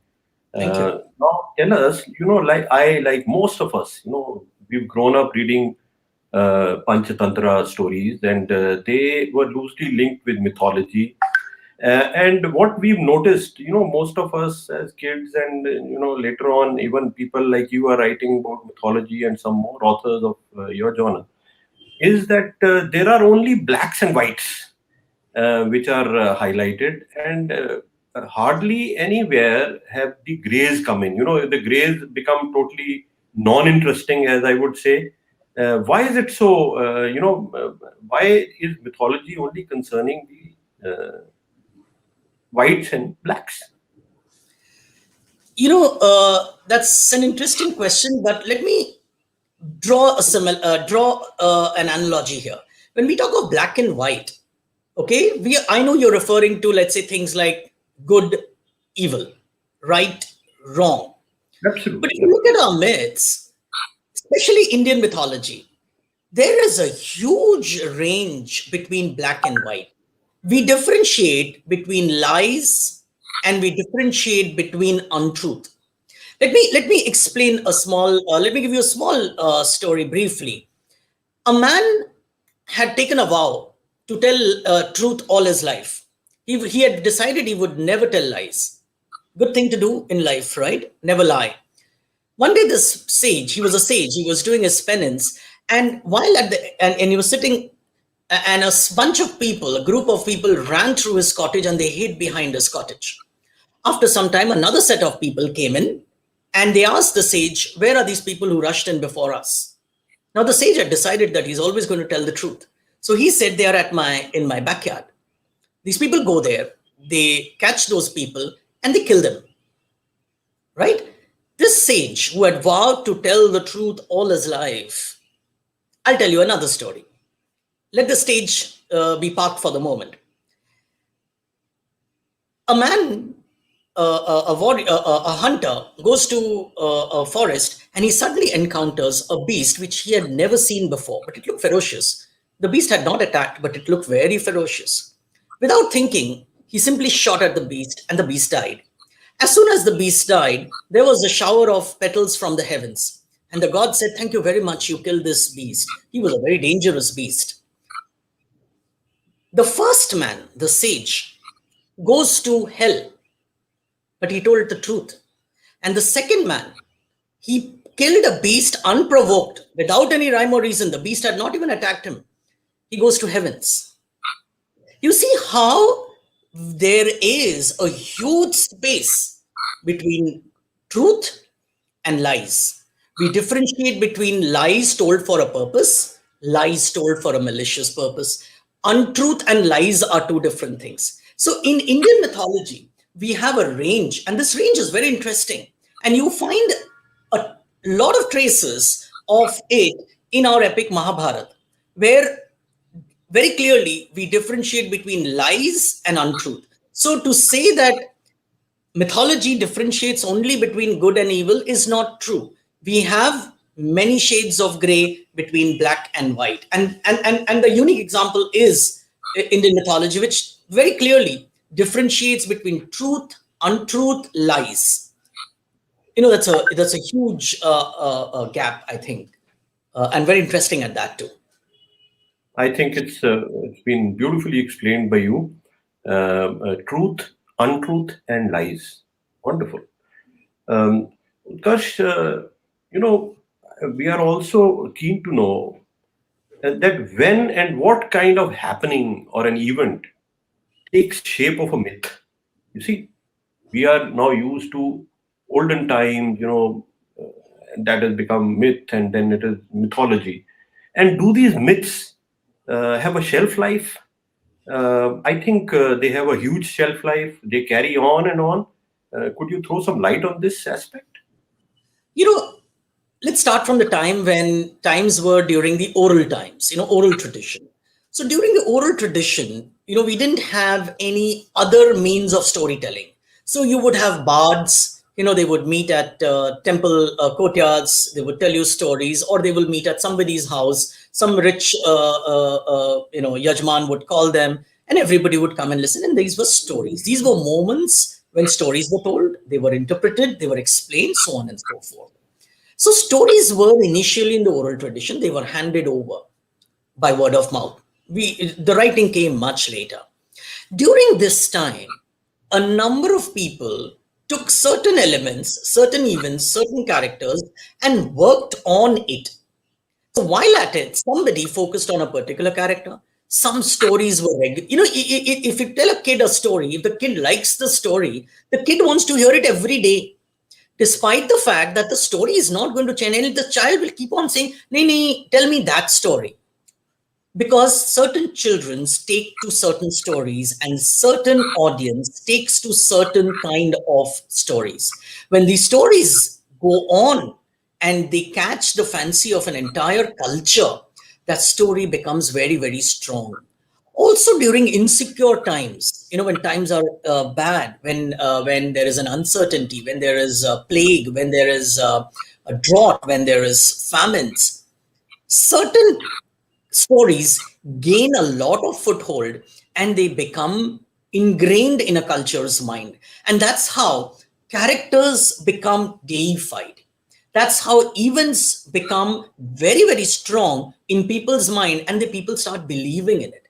Let's not go very far. Just last year, we had new deities being created called Corona demon, right? And there were a lot of, okay, we might laugh at it today and, we might make fun of it and say what nonsense was that. But let me tell you, this wasn't something unheard of. We've had Sitala Devi in earlier times. What is Sitala Devi? Sitala Devi is a goddess for smallpox. Very clearly, when there was, when people could not contain or could not arrest the growth of the spread of smallpox, people created a goddess by the name of Sitala Devi.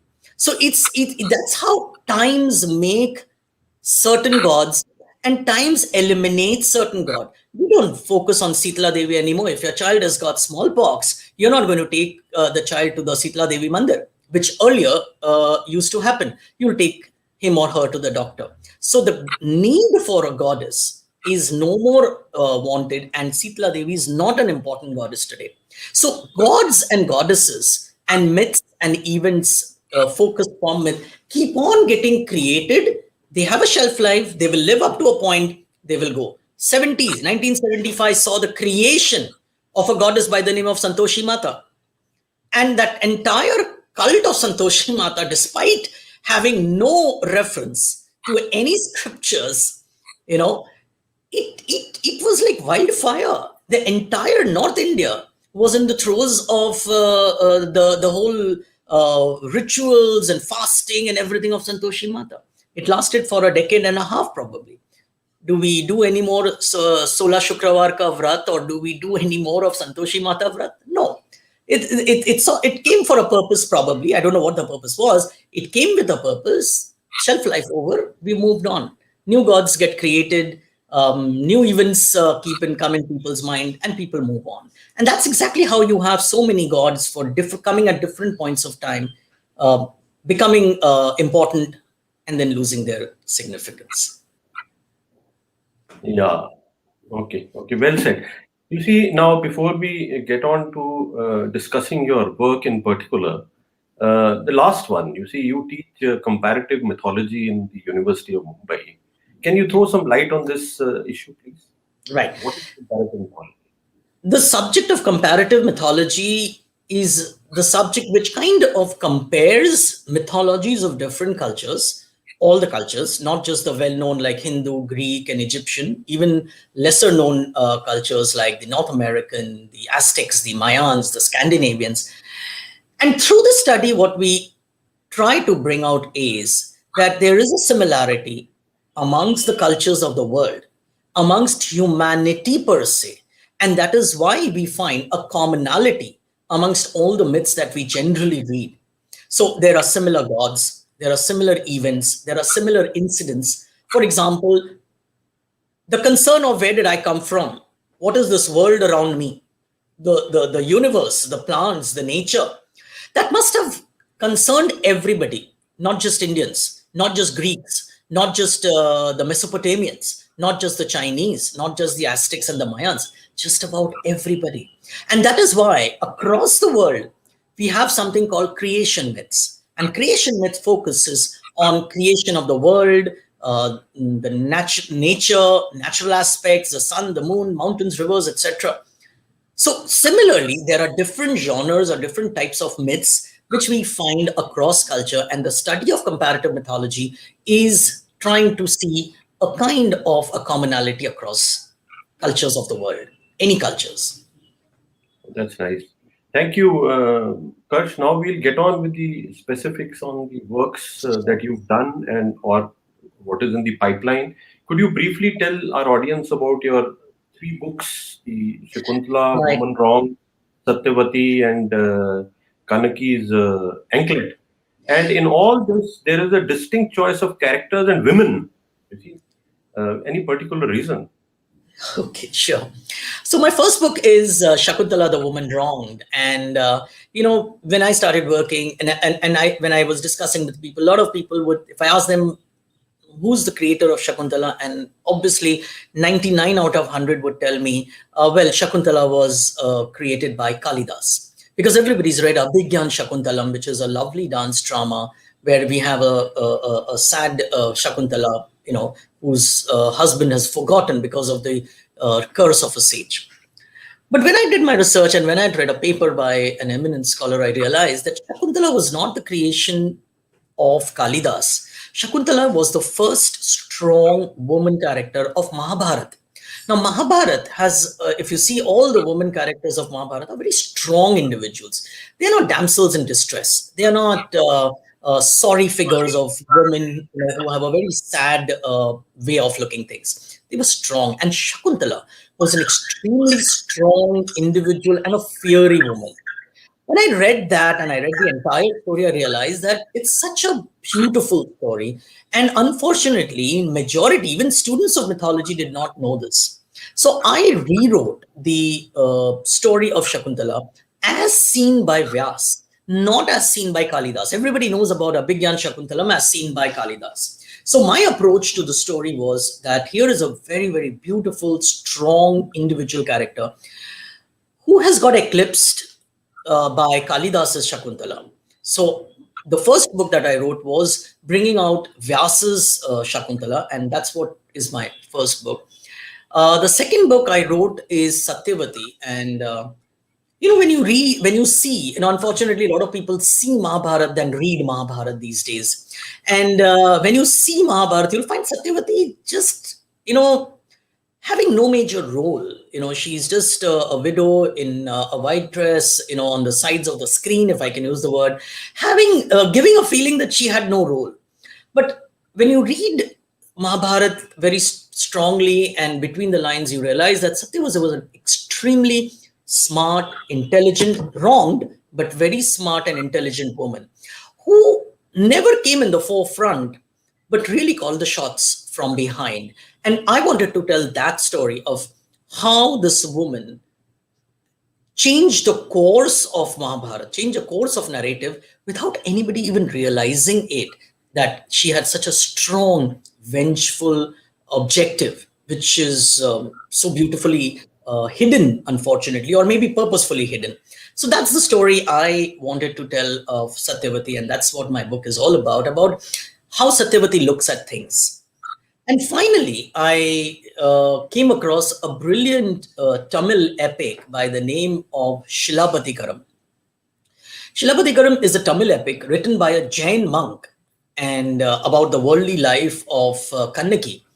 And the uniqueness of this story, of this epic, when I read it, is that the entire epic rests on the shoulder of a woman, which is against the grain or against the very ideology or logic of an epic. Because world over, including in India, epics are stories or journeys of men, be it Iliad, be it the Odyssey, be it Gilgamesh, be it Ramayana, be it Mahabharata. Everybody, everywhere, the central character is a man. And here is a central character who's a woman. Number one. Number two, no battles, no wars, no palace intrigues. Again, a departure from a typical epic. Despite all that, here is an epic which is so brilliant, rests completely on the shoulders of a woman.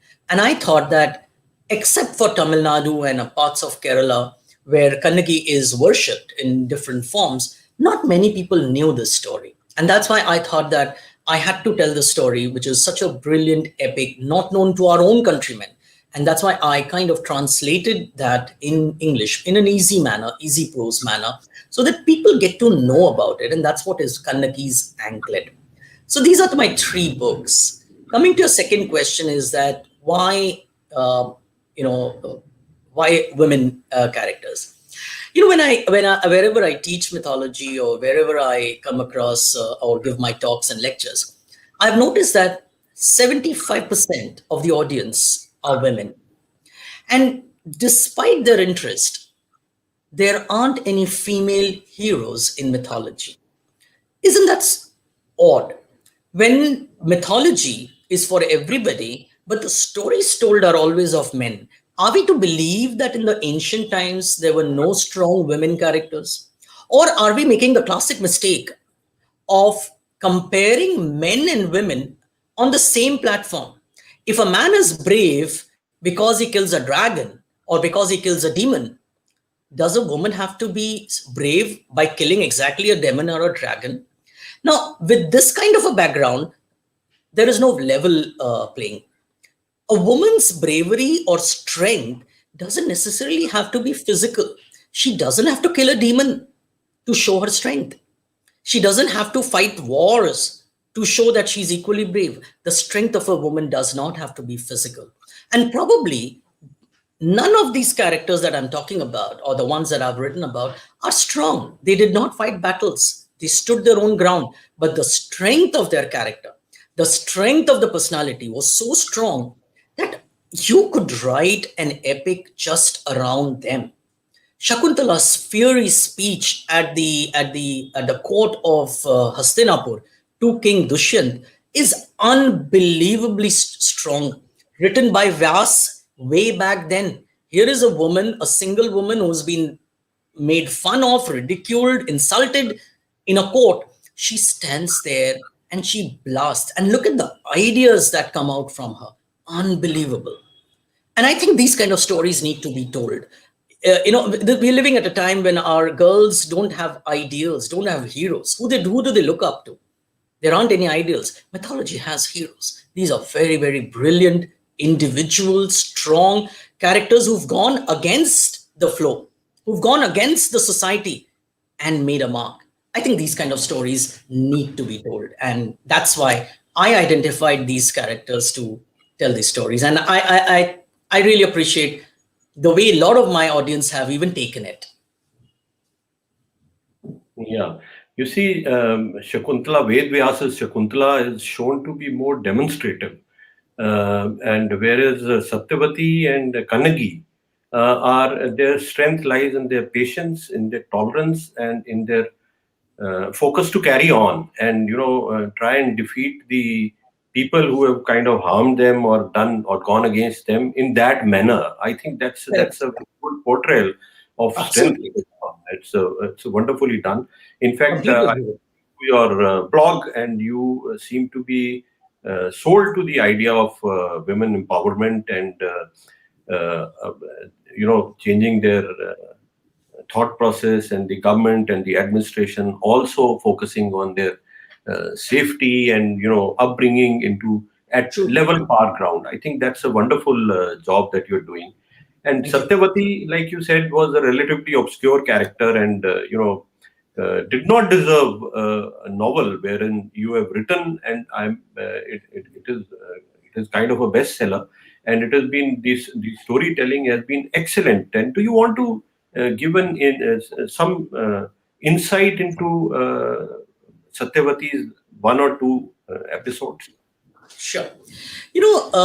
Normally we find Satyavati's story starting from the fact that, she was Matsyagandha. There was an odor from her body, and obviously she was staying away from everybody. But Satyavati's story starts much before. Satyavati's story starts even before she was born. She was conceived.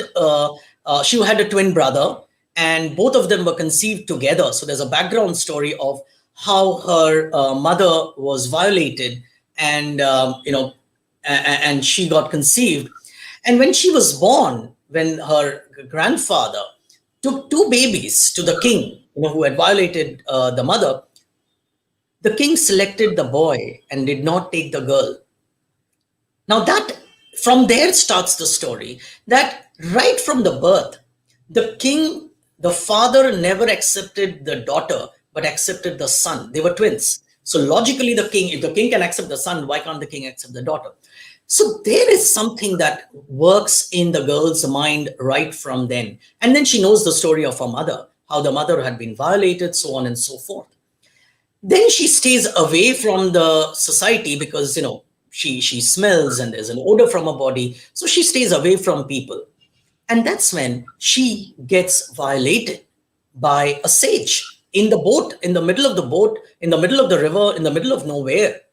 Of course, a lot of people have interpreted by saying, oh, well, she made conditions. Yeah, a 16 or a 15 or a 14-year-old girl tries to ward away a very, very dangerous, scary looking sage, and a sage at that, and I think that's very important to understand, that the learned sages who cannot control themselves is again very, very common in modern times, when powerful men utilize their strength to violate or molest young girls who are not in a position to raise objection. And there are numerous cases in modern times. How contemporary is the story of Satyavati? How contemporary is the story where a girl is not wanted because she's a girl child? A girl can be molested or abused because she's not in a very strong position to defend herself, right? And here is a girl who's bitter, and then a king who's fit enough to be her father comes and proposes that he wants to marry. Does a girl have a choice? But this girl hasn't forgotten a single insult,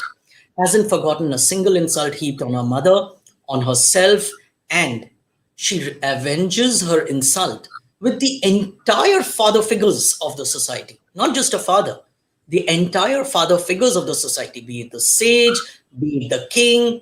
And at one point of time, she becomes instrumental in completely eliminating the lineage that the Pandavas and the Surya Bharatvanshis were so proud of. There, at one point of time, a time comes when there is no Bharatvanshi left. There is no Bharatvanshi by the time you have Dhritarashtra and Pandav. They were just Bharatvanshis for the name. What a brilliant revenge taken against the society and against the father figures of a society. I think that's the strength. That's the strength of a woman. She didn't fight a battle. She didn't wage a war. She didn't speak a word. But she took her revenge.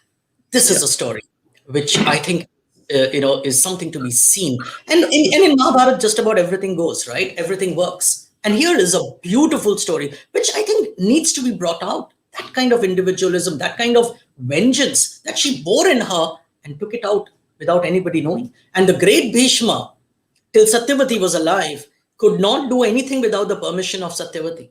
That is the great Bhishma that we refer to. Yeah. So you see, this is a story which I think people need to know, people need to read, people need to understand. I think that's a great initiative. You see, we'll just interrupt a bit. We have a comment from General Praveen Bakshi. He retired as GOC Eastern Command, and he has a question. He says, Sure. How do you differentiate between myth and reality for the uninitiated who does not want to believe in a myth but is unsure of the reality? First and foremost, let me define the word myth. Myth, as I mentioned right at the beginning, I don't know if you were there, sir. Myth is a story. Myth is a story, but a sacred story. When I use the word myth, I do not use the word myth in its modern meaning, with its modern connotation. In modern times, the word myth means lies, right? We say 10 myths of so-and-so, 10 myths of weight loss technique. No, I'm not referring to myth as that. Unfortunately, the word myth has come down to mean lies. So for me, myth, and for all the students of mythology, myth means a story, a sacred story. Now, reality is what you see, what you perceive, what you understand. Myth might not be reality, but myth has a strength in it which is held for so long. People have not forgotten these stories. These are stories that have been handed over with a lot of regard, a lot of faith, and a lot of sacredness associated with it, that these stories have not been forgotten. The stories of Indra, the stories of gods, of Krishna, of different gods have not been forgotten. We still talk about Shiva, Parvati, Vishnu, Saraswati, Indra, Varun. We still talk about them. You might say that we still talk about them because they are a religion. Okay, let me take another example. Even today, we are talking about Zeus and Hera and Apollo and Artemis. We are still talking about Thor and Loki and Odin in Scandinavian mythology. We are still talking about Ra and Osiris and Isis in Egyptian mythology. That's the power of myth. That's the power, that's the strength of myth. And reality is what is happening around you, whatever is happening. So there is a big difference in myth and reality. But myth as in a story, not as in lies. Yeah, I'm not sure I answered your question, but I hope I have. General has Periyar in mind. We'll move ahead. We have another question from Anil Sharma. He's saying, Utkash ji, what are your views about Mahabharat character Ambika who took on Bhisham? Oh, an extremely strong character. Very, very strong character. And this concept of anger and vengeance is so strongly ingrained in Mahabharata. And you see, they don't give up so easily. If we have an angle where people say, if I've given a vow, I'm going to keep a vow, right? Look, what Bhishma did was definitely wrong. To kidnap 3 girls whose swayamvar is about to take place for 2 of his nephews who were not even eligible in every sense, and then simply allowing somebody to go defeating the would-be husband of what are we talking about? I mean, it's wrong right from the very conception.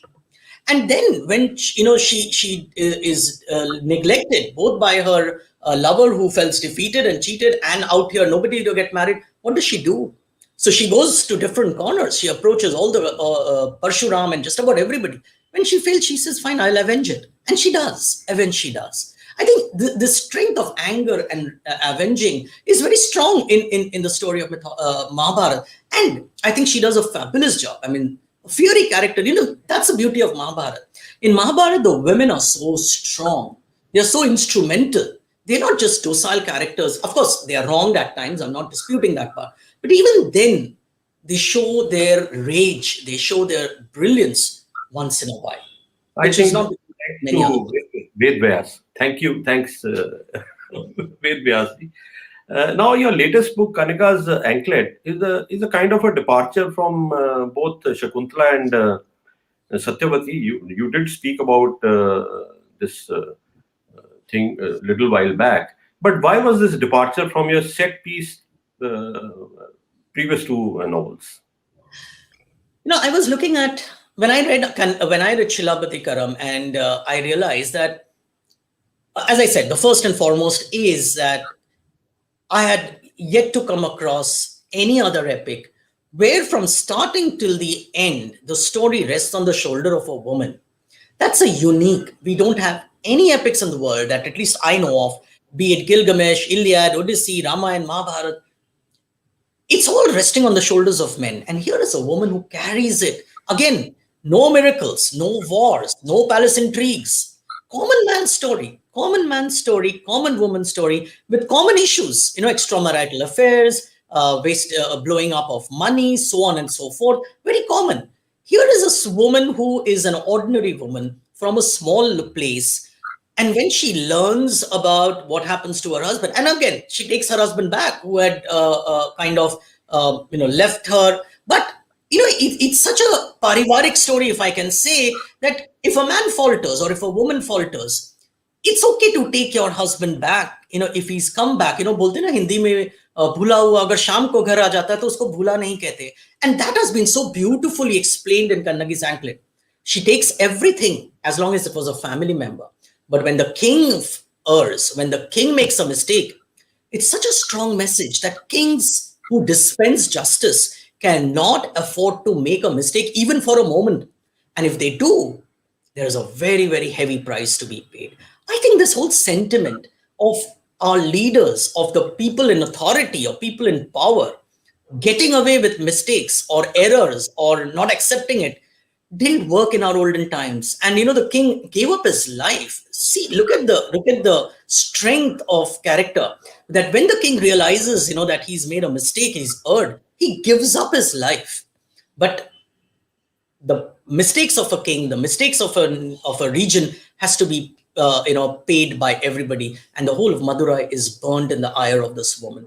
I think it's such a brilliant story. And here is a story which has unfortunately not got recognized. When the cult of Kannaki traveled from Tamil Nadu to Kerala, right up to Sri Lanka, there are different temples of Kannaki, and right up to Sri Lanka where she's worshipped as Pattini. Look, we've just forgotten about these. And I think this is a brilliant story which I thought must be told, and all written by a Jain monk. A Jain monk writes about marriage, romance, married life. Isn't that unique in every respect? I think that's very nice of you to bring out for everybody's benefit. You see, you've been teaching mythology and speaking on it for years now. Do you see or notice change in your audience or your fans? Uh, yes, I think there's a significant change I find. When I started teaching about, I don't know, about 7 or 8 years back, I found people willing to listen to a different opinion, willing to discuss, debate. I find nowadays people come with very set ideas and not willing to change very often. I'm not saying that everything that I say or everything people or we say is correct, but at least I could sense that people were willing to listen to an alternate viewpoint. I don't find that happening very readily now. I think there's a lot of rigidity in the thought process. I think there's a lot of rigidity um, in what they think is the way it is, and that kind of rigidity is set in. People are not very open about discussions. People are not very open about debates. So definitely, I find a bit of a rigidity now in today's times. We've even had audience who have got angry on something that I say, and mind you, I'm not saying anything generally on my own. I'm citing it with a story. Right? I'm not saying this is right and that is wrong. I'm telling you a story. I'm telling you a story of a time. I'm telling you a story of a culture. So if people get hurt, I think very easily nowadays. So they even stop us from telling a story. So you have a more female fan following now? Yeah, as I said, audience is always, as I said, wherever I've gone to talk, I've always found, I don't know why it is that way, because majority of the audience is always women. I think they're more open to hear such beautiful stories and listen to this. So maybe they're more open to it, and they're more amenable also to good ideas, I would think. No offense to men, they're listening. No offense to them, but No, of course not, but it's a very healthy sign. And we wish your fan club increases by the day.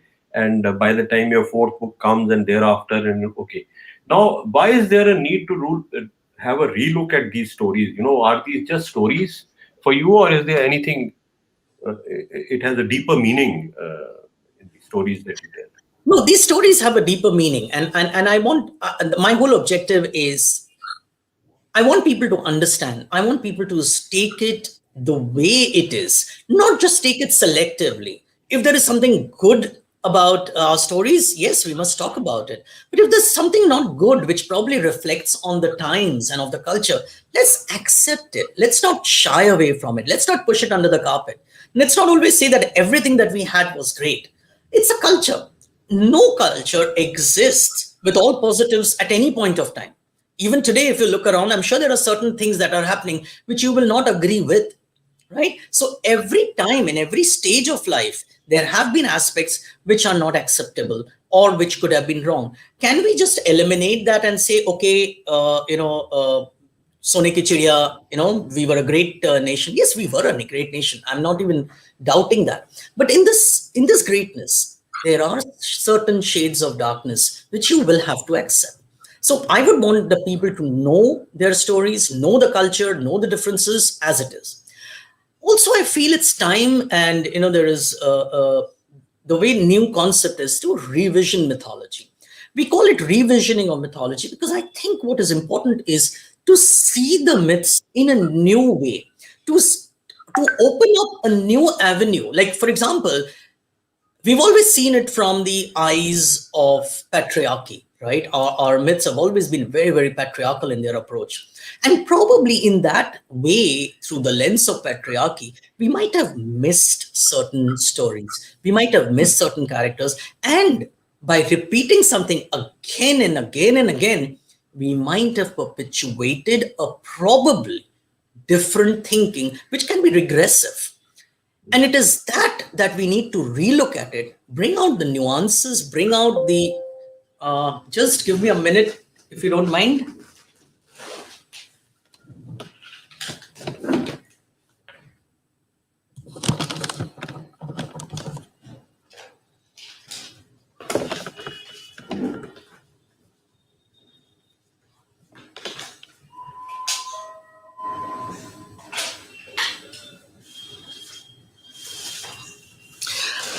My apologies. I ran out of. So it's time to revision these myths to see it in a new light, so that we do justice to the myths. Otherwise, it's not going to happen. Otherwise, we'll perpetuate a thinking process which has been started thousands of years back.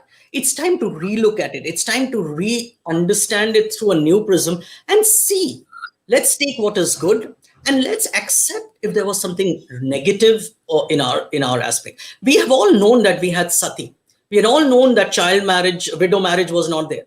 Are we ashamed of the fact that we abolished it? Yes, when we realized it, when it was possible for us to abolish it, we abolished it, right? But can we ever overlook the fact that sati was there in existence? If you push it under the carpet, how is it going to help you? Similarly, revisioning of mythology helps you to see the myths in new light, in a new understanding, and probably open up new vistas, probably understand new characters which have probably been lost. Like I said, so many of these characters' contribution has not been recognized. I think it's time to do that, and that's why I think retelling, and it's not happening for the first time, by the way. Way back in the 3rd and 4th century, the Sanskrit scholar Bhasa rewrote many of the plays in his way of it. He went contrary to the popular understanding of the stories. He did things which were, very, very different. And even scholars like Kalidas have said that no matter what Bhasa wrote, you can't overlook the fact that it's a brilliant piece of literature. So Bhasa, way back in the 3rd, 4th centuries, wrote something which was against the popular way of understanding.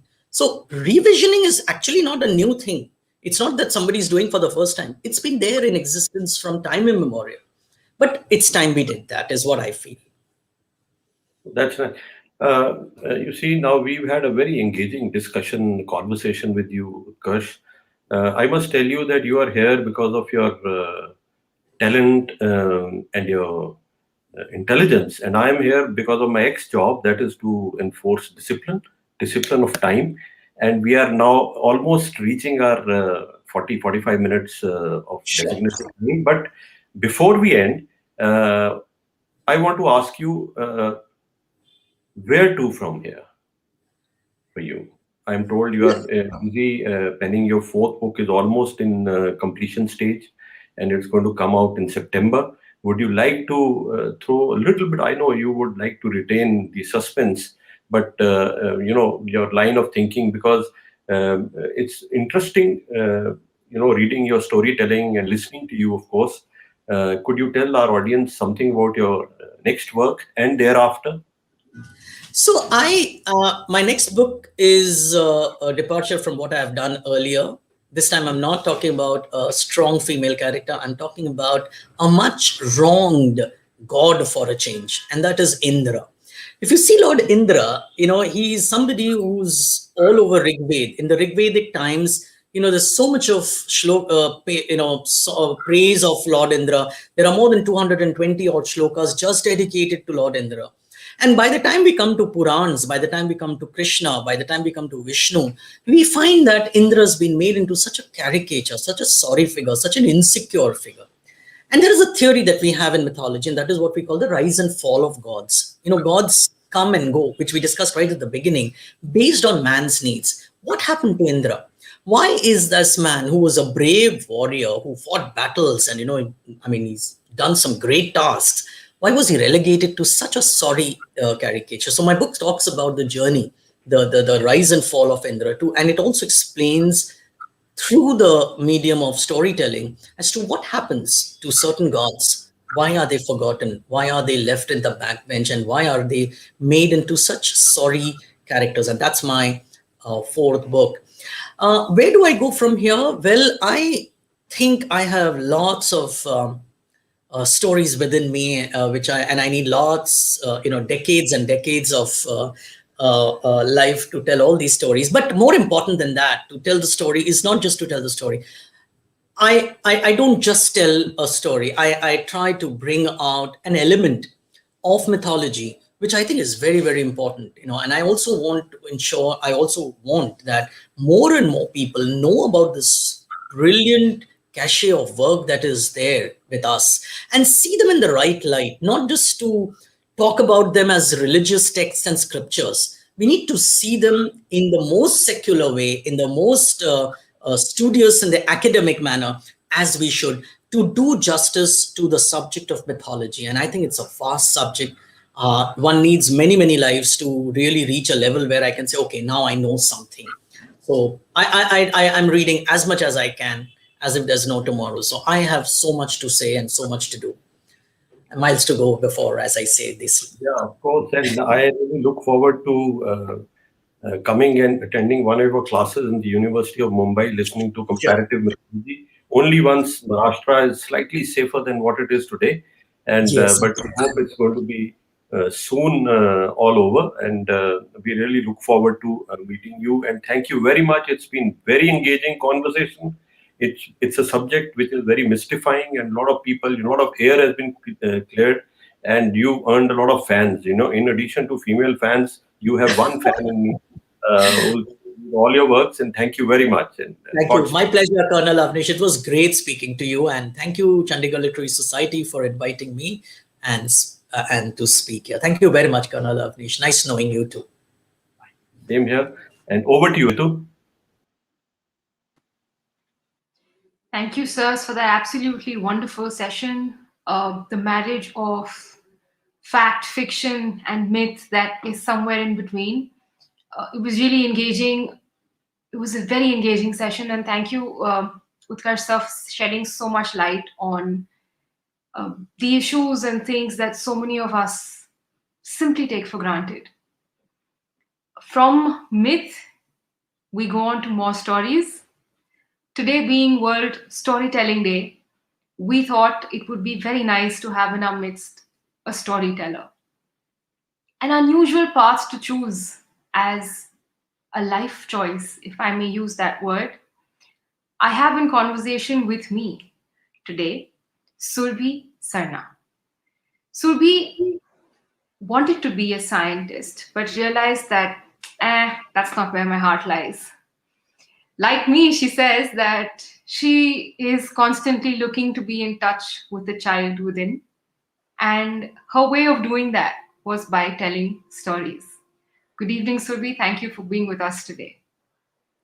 Thank you, Ritu. It's a pleasure, and I am so elated that I'm talking about stories on the World Storytelling Day. And today there are lots of, there are lots of celebrations. Today is not just World Storytelling Day; it's also World Happiness Day. And I think that is a great connection, happiness and stories. So thanks a lot for having me. It's an absolute pleasure. Before I delve into conversation with you, I think it would be a good idea to start off with a story, maybe. Yes, what better delight than to ask a storyteller. And what do you expect? A storyteller, wherever they go, they are bound to tell you stories. So definitely.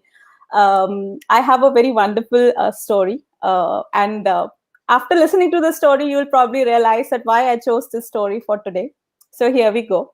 This is a Japanese folktale called as The Storyteller. Once upon a time, there was a storyteller, a master storyteller, skilled with creating and weaving tales that not just entertained or enthralled, but they infused light, hope, and healing into the hearts and minds of his listeners. And so this storyteller was very special because he would travel from one place, one village, one community to another, not by invitation, but when the people needed him. When the people would go into dark places of despair, discouragement, hopelessness, when kindness would be lost, when community would be lost, their inner cries for help would reach such a crescendo that it would summon the storyteller. And then, when you would see a man walking on the horizon with a pointy white beard, silvery hair, and a long robe, you know that the storyteller was here to tell them tales. So all the people would huddle together and listen to stories, night after night. Stories of bravery, of courage, compassion, of love, romance, tragedy.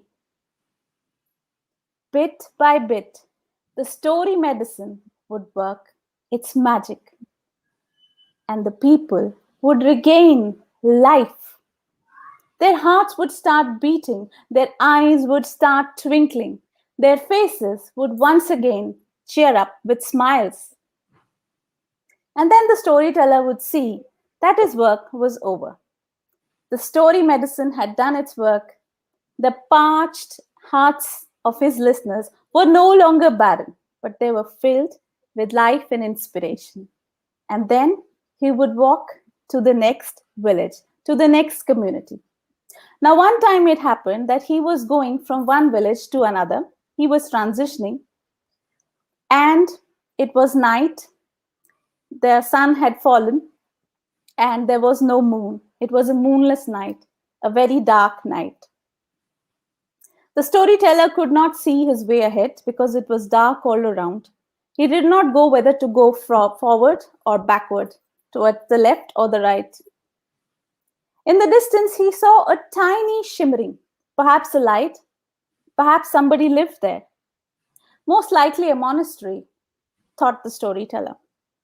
He decided to press forward. He kept walking, and there he heard a sound, a peculiar clang of metal and wood. He knew that he had arrived at a dojo, a Japanese word where people are trained to become swordsmen, to become samurais. And that was the sound of swords, people practicing on their swords. Now, in those days, it was the custom that to find your place at the dojo, you had to earn it. And that would mean that you would challenge one of the students for a duel with a wooden sword. The storyteller looked at himself. He knew that although his stories were mighty and fierce and powerful, but his body was just the opposite. It had become tired, frail. His bones were achy, muscles tired. He knew he did not have it in him to challenge anybody for a duel with swords, even if they be wooden swords. But what was he to do? He was tired and hungry. He desperately needed a place to rest and to spend the night. He pondered for a moment, and then he knocked at the door of the dojo. A young student opened the door and said, "Grandfather, how can I help you?" The storyteller replied with a firm determination in his voice, "I am here to challenge the master of this dojo." The young student was completely taken aback. This frail old man was asking to challenge their master, the master samurai whose renown was known throughout the land. The student laughed and said, "Sir, we have students at many levels. If not the beginning students, you can challenge students who are in the intermediate or advanced levels." But the storyteller did not budge, and he said, "No, only the master." "Very well," said the student, and the storyteller was politely asked to come in and enter the dojo. The students began to assemble in the hall. There was murmuring, whispering.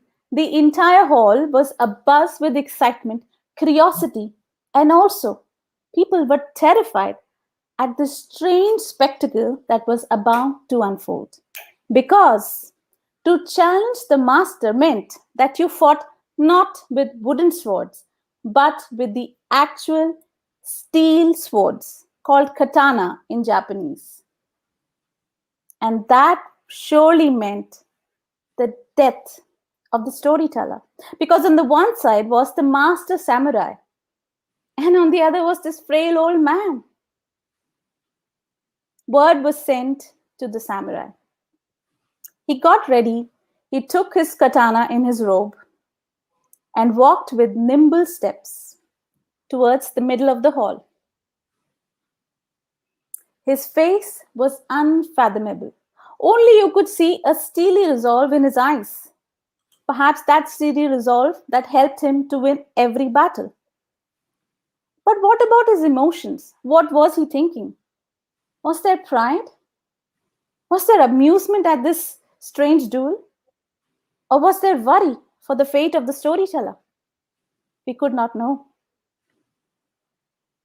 The storyteller and the samurai were face to face with each other. They bowed to each other, and the sword was also given to the storyteller.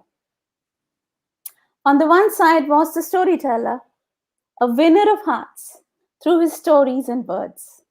And on the other side was the samurai, a winner of battle through his sword. The samurai bowed to the storyteller and said, I have accepted your challenge. Take your weapon and let's begin fighting. The samurai took his sword and was about to strike the first blow when the storyteller started speaking. Once upon a time, long ago, there was a village with a lovely stream at the foot of a mighty mountain. And in that village lived an old man. Every day, this old man would go to the stream to fish. But instead of catching fish, he would listen to tales told by the fishes about all their adventures, the strange exotic places that they had visited, their adventures, their hopes, their dreams. Throughout the day, he would listen to stories. And in the evening, he would come back home and he would share these stories with his friends, sipping a cup of tea. At this, the samurai told the storyteller, Please stop. I bow to you. You have defeated me. There was a gasp of shock and surprise in the crowd. How was this possible? That the master, the greatest samurai, had been defeated by this frail man without even holding a sword, without even striking a single blow? How could this be? The samurai turned and addressed the crowd of students and said, How many times have I told you that to win any battle, you have to be there in the present. You have to stay in the moment. This man, with his enchanting words, stirred up images and took me to a place far ago and long ago. He had all my attention. He could have slain me at will. And so, my dear friends, that is true for all those who tell stories from the heart and for all those who listen. Thank you. Thank you, Surbi. You certainly had all my attention. Stories, no matter, I think, how old we get, always feel like a warm blanket on a cold day or a breath of fresh air on a really hot one. It's a little sad that this beautiful art that it is of storytelling is dying a slow death. Is it fair to say that? No, on the contrary. In fact, I'm very happy to say that it is actually reviving. And thanks to the lockdown, thanks to coronavirus, one good thing that has happened in the past 1 year where we were all sitting at homes, we have been telling a lot of stories, and there is a great revival of storytelling in India because technology is enabling us. Like I am talking to you, though I'm sitting here in Bhubaneswar in Odisha, and you're sitting in Chandigarh, and I can share a story. So no, all the barriers have gone, and storytelling is seeing a great revival. And storytelling India has been a land of storytellers, because I think there is no child who has not heard some snippet, some saying tossed at him, this is from the Ramayana or from the Mahabharata. So, that is ingrained in us. And I think stories can never die, because human beings are storytelling machines. So just that the importance perhaps previously was not that much given, especially to the oral tradition. But if you see across our history, we have been a land of filled with very rich oral history, the tradition of oral telling. And like, the Vedas and the Puranas, they were all, passed down orally. So Yes. storytelling can never die. And I'm very glad, somewhat to the corona, thanks to the corona, that there is a revival of storytelling. In fact, today on World Storytelling Day, there is a plethora of people who are telling stories, lots of storytelling events. And also one more thing that I'm very happy about is that storytelling is not just now relegated to something for kids.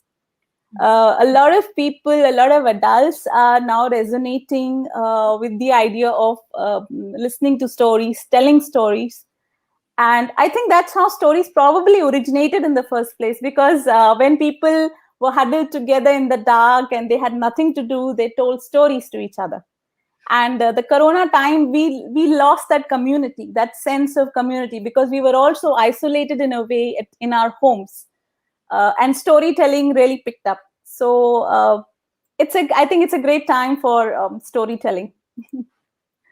That is very heartening to hear, and it's today has been a day where we've been counting blessings. I think ever since we started the day today, about all the good things that the virus has given us. So here's just another to add to that really long list.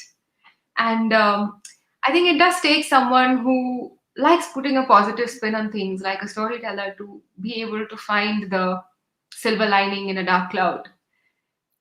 Having said Yes. that, like, what was it that I introduced you by saying it's quite an unusual life choice to be a to decide to be a storyteller? I mean, how did you get there?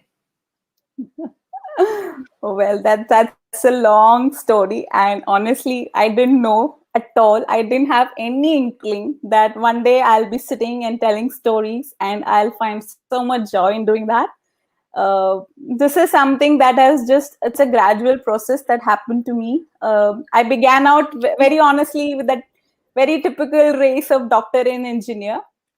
I got into I was studying biochemistry. I was studying to be a scientist. I spent doing my PhD in Germany, and that's where the real turmoil happened for me, because on the face of it, you should be very happy. You're in a good place. Your career is going to, it's doing well. But I was so deeply unhappy, and I couldn't really put my finger to it. Like, what is wrong? I just felt that there's something wrong happening, that I'm going against the flow of life. But I could not really figure out, why am I feeling like this?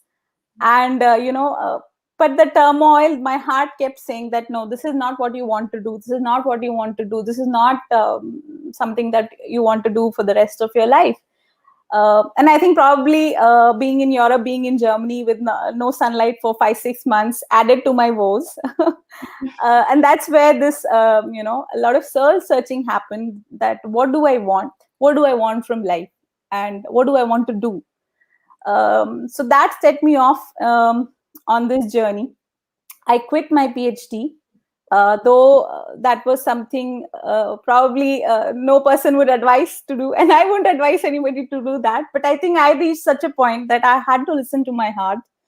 I quit and I came back, and then I had only one starting point for me, and that starting point was that I know one thing that I don't want to do, but I had no clue what is it that I'm looking for, what is it that I want to do.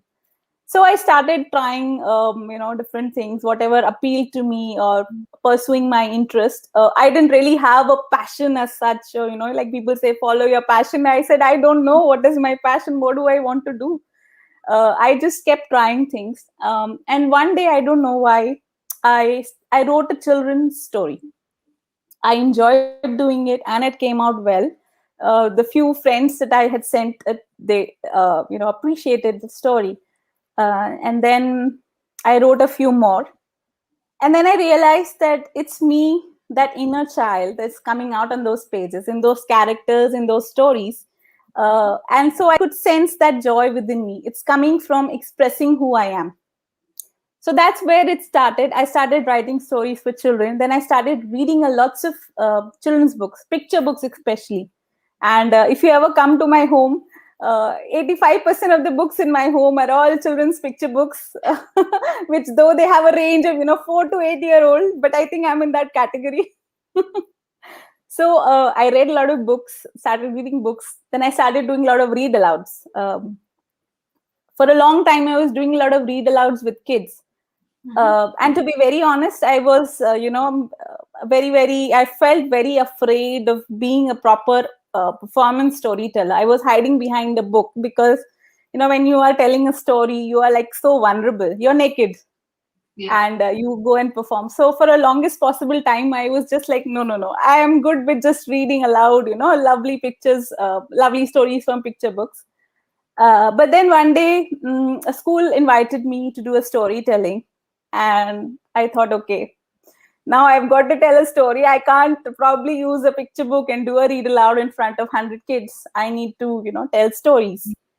And that's when I stepped into this very powerful role of a storyteller. And I just fell in love. I said, oh, wow. And that's where the journey has, gone on from there. And the last year, probably I would say that it has also evolved into using stories for healing. Using stories for bringing solace, writing therapeutic stories, addressing issues within children and also for adults, doing healing story circles for adults, because story really is, it can act like medicine. Just in the story that we heard, it can act like medicine. It can do a lot of things. So my work gradually, it started with writing for children, and then it is evolving. So I'm discovering myself through stories. So that is what I think storytelling is very special for me, because it has brought me in touch with who I want to be, who I want to express. So yeah, that's my journey. That is so beautiful. And you've talked about using story as medicine. Now, I would understand that it is great for mental health, using it as medicine for mental health. But I'm just curious, have stories helped people heal physically? Is there scientific evidence to that fact, or and how does it work? I know you're a student of psychology now, so you've definitely understood the connection between the healing properties of a story and, well, words on paper. But can you throw some light on that for us? Yes, Ritu, I think that is a very good question, that how can something so intangible like a story act as a medicine? Definitely it can act, and there are a lot of studies which validate this. And forget about all that. I'll just ask you something. When you heard this story right now, what happened to you? What was happening within you?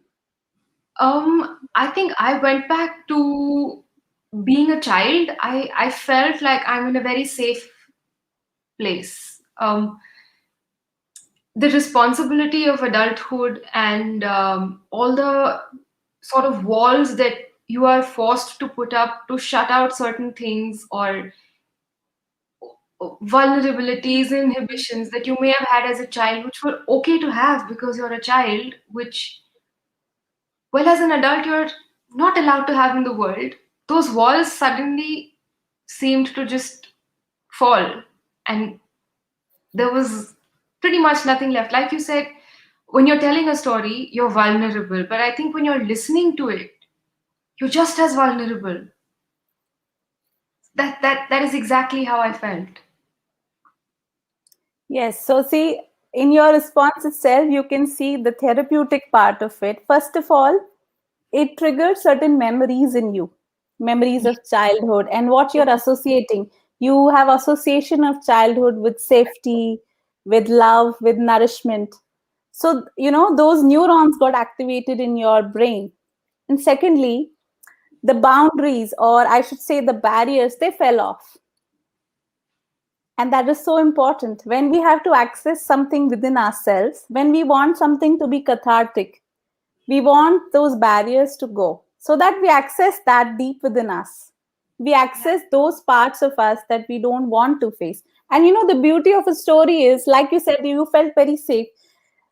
It offers that safe space for us to explore us within the boundary of a story. Mm-hmm. So that is why story can be a very powerful medium, because stories work in terms of images, symbols, and metaphors. And I think in the previous session, Mr. Utkash Patel was also talking of this aspect of metaphors, of imagery. And that is where the medicine lies. And each person, they react very differently. So the same story, whosoever heard, they will have very different reactions based on who they are. So you will have it triggered memories of your childhood and it brought you to a happy place. For somebody else, it may have triggered maybe somebody went to Japan sometime and it may trigger those memories. And for some people, it may bring about certain emotions within themselves, because this story is, it works at multiple levels. On the one hand, it's a story about a samurai and a storyteller, but it's also a story about dilemma and about conflict and overcoming obstacles, overcoming challenges. So you see, the same story can actually work in multiple ways. And the beauty of it, that it offers healing, is it gives you a safe space. I'll give you one example. When I work with children, they oftentimes, most of the times, their request is to listen to scary stories, ghost stories of vampires and goblins and those kind of things. So initially, I used to wonder that why all the children, they are asking me to tell them scary tales. And then I realized that as a child, they want to explore the boundary of fear within them. But by working with the story, they feel safe to do that. Right. They are able to, they know it's a safe space. They are with the storyteller. This is a make-believe world. It's a safe environment for them. And they want to just explore the boundaries of their fears. So that's why they keep asking me. It's a favorite demand, I think, for any children of all ages. They keep asking for stories of ghosts and vampires. And then I realized, wow. And stories, not just that, they address certain emotional needs within us. Mm-hmm. Like for me, I can say the need to connect with my inner child. That place of joy, of wonder, of innocence. So a story also addresses those emotional needs. And that's why stories are not just for kids, because not only kids have emotional needs, but adults also have emotional needs. So a story addresses them beautifully, without being didactic, without being preachy, without hammering a message on your head. They entertain you, they make you happy, and they address those needs within us, and they speak to us at a very deep level. And many times the story can stay on, and it can really transform. So stories have tremendous power to help us mentally and emotionally. And interestingly, you talked about getting well physically. Actually, there have been a lot of people.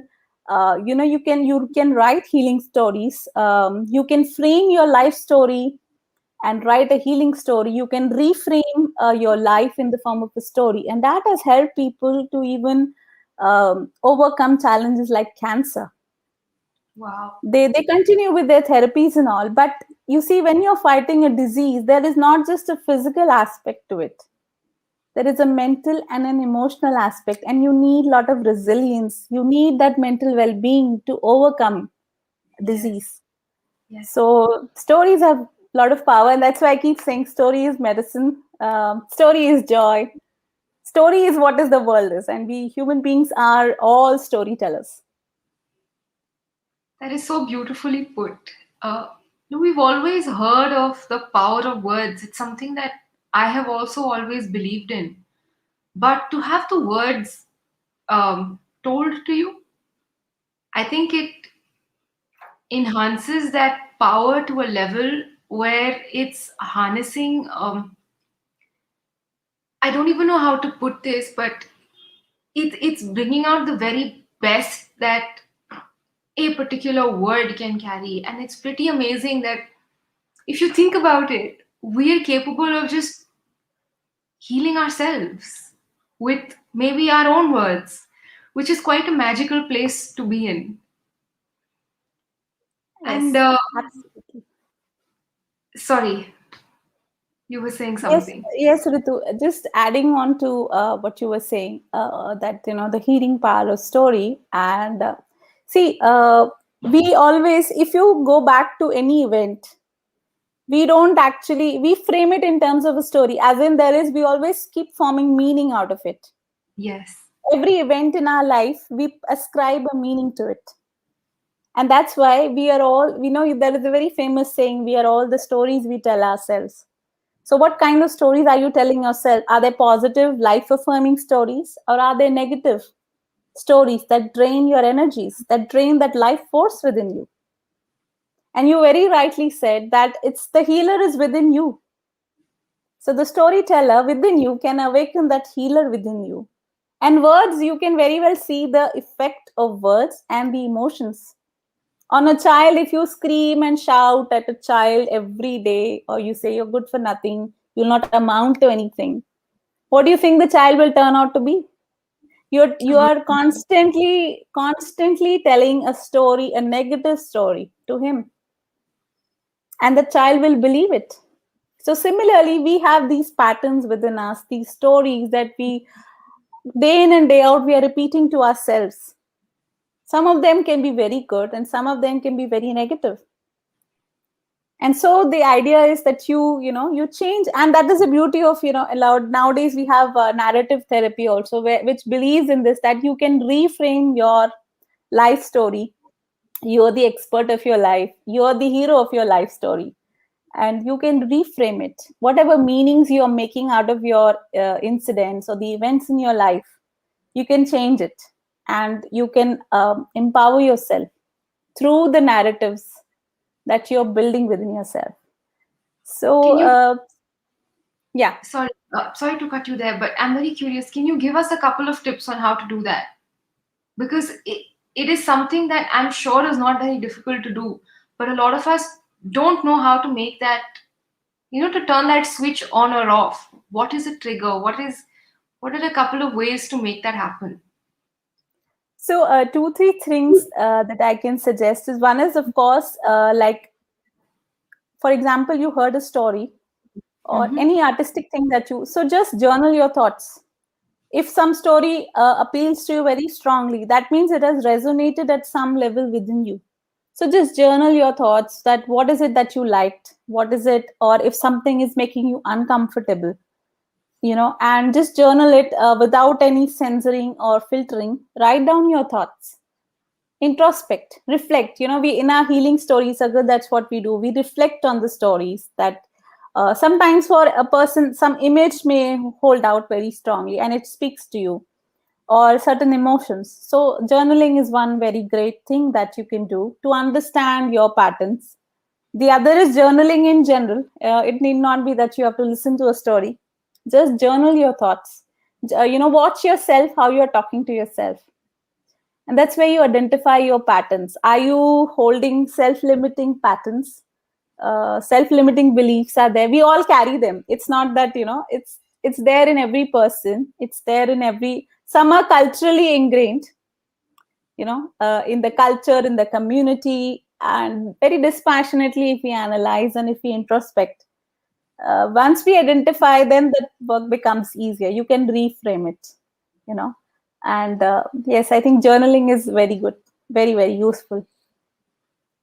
So, what you're saying is that it's very important to be connected to you to be able to take this forth. I mean, Yes, absolutely. And that's what stories do. We have become very, um, so when we are working or dealing in our daily life, we are operating from our heads. But the moment when you engage in any art, be it storytelling, you are operating from your heart. So we need a balance of that, and that inner connection is very important. And that's what stories do. When we sit down and we share our stories, we talk about our experience. What happens if I share something with you? Immediately, you would also have some story, some experience related to that. And that sense of community, that sense of bonding, it is not just something external. We bond with others, we also start bonding with ourselves. Yes. that unconscious things that we keep stuffing in ourselves, which we don't want to look at, which we don't want to see, but it's there. Mm-hmm. And we just keep on mechanically many times playing out our lives, but we keep stuffing that uncomfortable or those areas. So by telling stories, this aspect gets I would say activated. For me at least, that's what happened. Like when I shared the journey, when I started telling stories, I started writing, I connected with, I understood who am I, what is it that is making me so, what is making me tick. So that is very, very important. And stories play a great role in helping us to connect with ourselves. And that's why in our culture, uh, okay, the last few years, probably that because of, nuclear families and all that, that storytelling thing probably is not that much. But still, if you go, I remember my grandparents, my grandfather would always like, whenever they would visit, like it's always story time, and passing on that wisdom, that generational wisdom from one generation to another. It used to happen through stories. Yes. So it's a very, very important that we connect. Stories help us to connect to ourselves. They help us to connect to our roots. Very important, I think. Though as we progress digitally with technology, we should not stray away from our roots. We should stay connected to that, because again, if like a tree, if you want to grow, you must also have strong roots where you come from. So we must know that, and stories capture that very beautifully. Otherwise, many people, they do feel that sense of um, a separation, I would say, a separation from their identity. So stories can do that as well.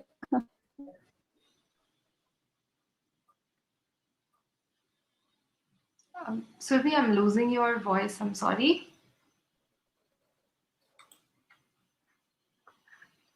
Okay, am I audible now?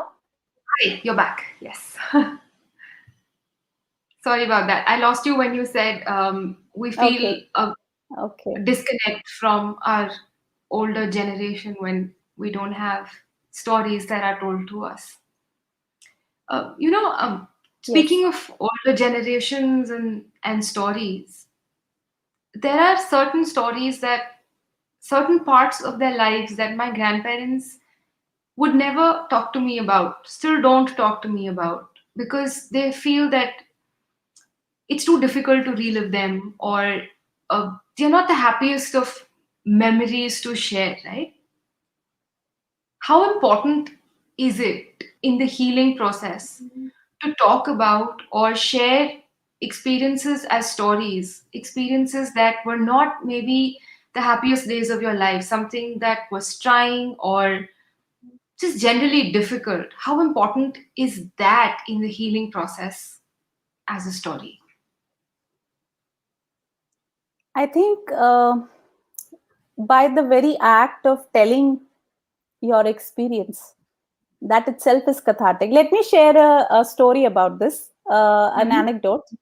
There was a woman, when her husband passed away, he had written in his will, he had pledged some dollars. This was an American story.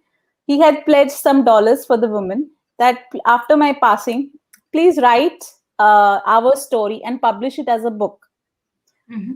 So this woman, at first she was very resentful that, okay, why did my husband, he's put me in this difficult, I don't know how to tell a story or write a story. And I mean, she was very angry actually at that, but I must do it to honor his wishes. So at first she was, resisting, but then she took some help and she started writing. And that's when she realized that why her husband had, set aside some money, that her story, she felt it's such an ordinary story. Who would want to like listen to it? But she realized the very cathartic power of just narrating and telling her life story. So in that same vein, it is we just underestimate that it doesn't matter, but our lives matter and our stories matter, and we must share them. because in that very act of sharing, you're bringing to life. And also, when you look at something from a distance, it can give you a different perspective, which at that moment, when that painful incident happened, you didn't have that space, but now it affords you that space. So the very act of, sharing your story is cathartic. It is therapeutic, and definitely something that I think we all should do. And as a family, we need to tell our stories to our children, our grandchildren, because there are heroes and heroines in our family itself. We can learn so much. We can look up to them. We can learn from their experiences, and it can really help all the generations of our family. And also understand there are certain patterns again in the family itself.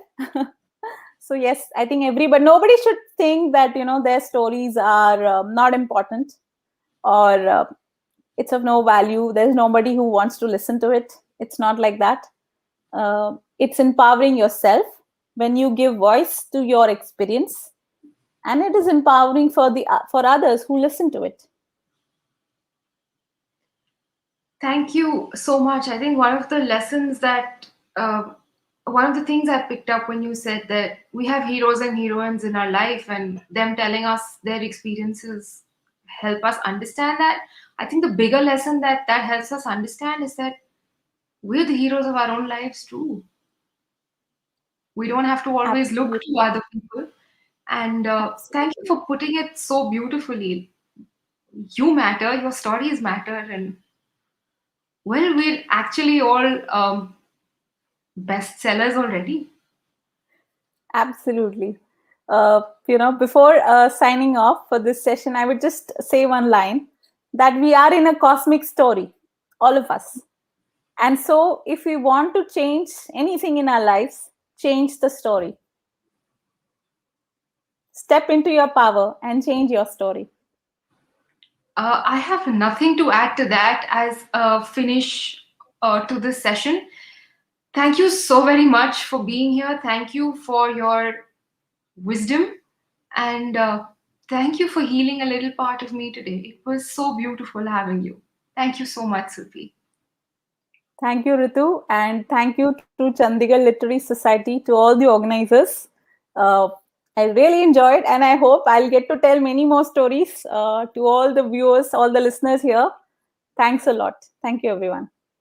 Thank you. Ladies and gentlemen, our last session for the day is Sutapa Basu in conversation with Charanjit Singh. I understand that it's getting close to dinner time, so I'm not going to waste any more of your time. Over to you, sir. Thank you, Ritu. Thanks a lot. Thank you so much. It's great to have Shatapa Basu with us, and welcome friends to CLS Spring Lit Fest.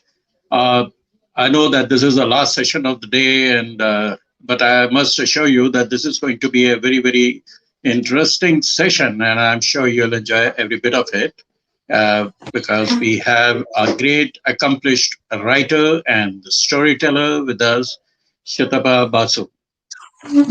Now, she is just a brief introduction about you, that it is you're a best-selling and award-winning author, a poet, and a publishing professional.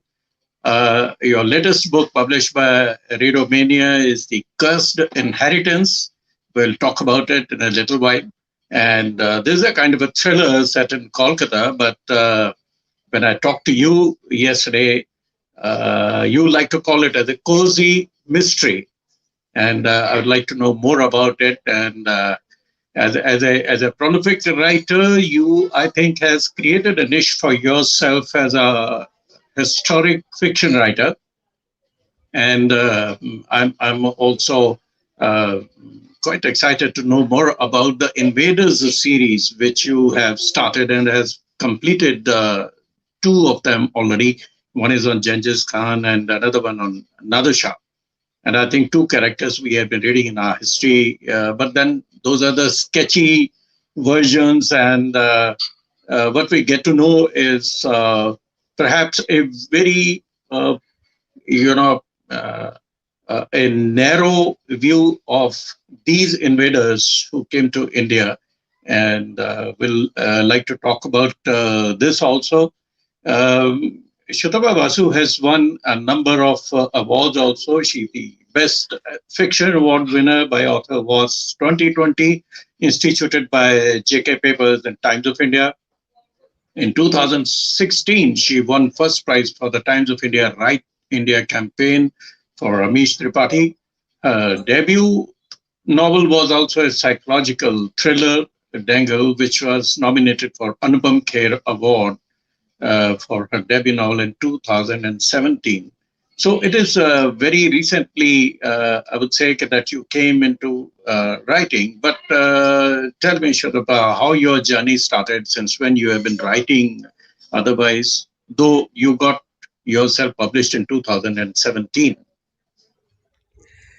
Good evening, everyone, and thank you for being here. And I would like to thank Mr. Singh as well as the Chandigarh Literary Society for having me on this Spring Lit Fest. So, Mr. Singh, you wanted to know how I started my journey. Well, I have always been a prolific reader. Voraciously, I used to read ever since my childhood. I think the first book that I started, at the age of 6, I would move the pages was Pinocchio, which I found very fascinating. But when I really started reading myself, they were Enid Blyton books, naughty books, and so on. There was always this thing in my mind that supposing I could write like this, the way this writer is taking me into these fantasy lands, what if I could do the same? So that thought was always there in my head. And what my mother says is that around 7 or 8 years old, we used to play this game with friends where we used to stage plays. Now somebody has to write those plays. Apparently, I used to write those plays and then we would stage them for our family and our friends. And then those pieces of, old pages from old copies would be just flying in the air. And my mother would collect them and she would keep them, with this dream that maybe one day my daughter will become a writer. And I think that's what has happened. I have actually fulfilled hers as well as my dreams. So yes, while I have been always dreaming to be a writer, and maybe that is why I was, when I finished my school and I went on to college, I took up English literature. I studied it at Shantiniketan, Tagore's Vishwa Bharati University.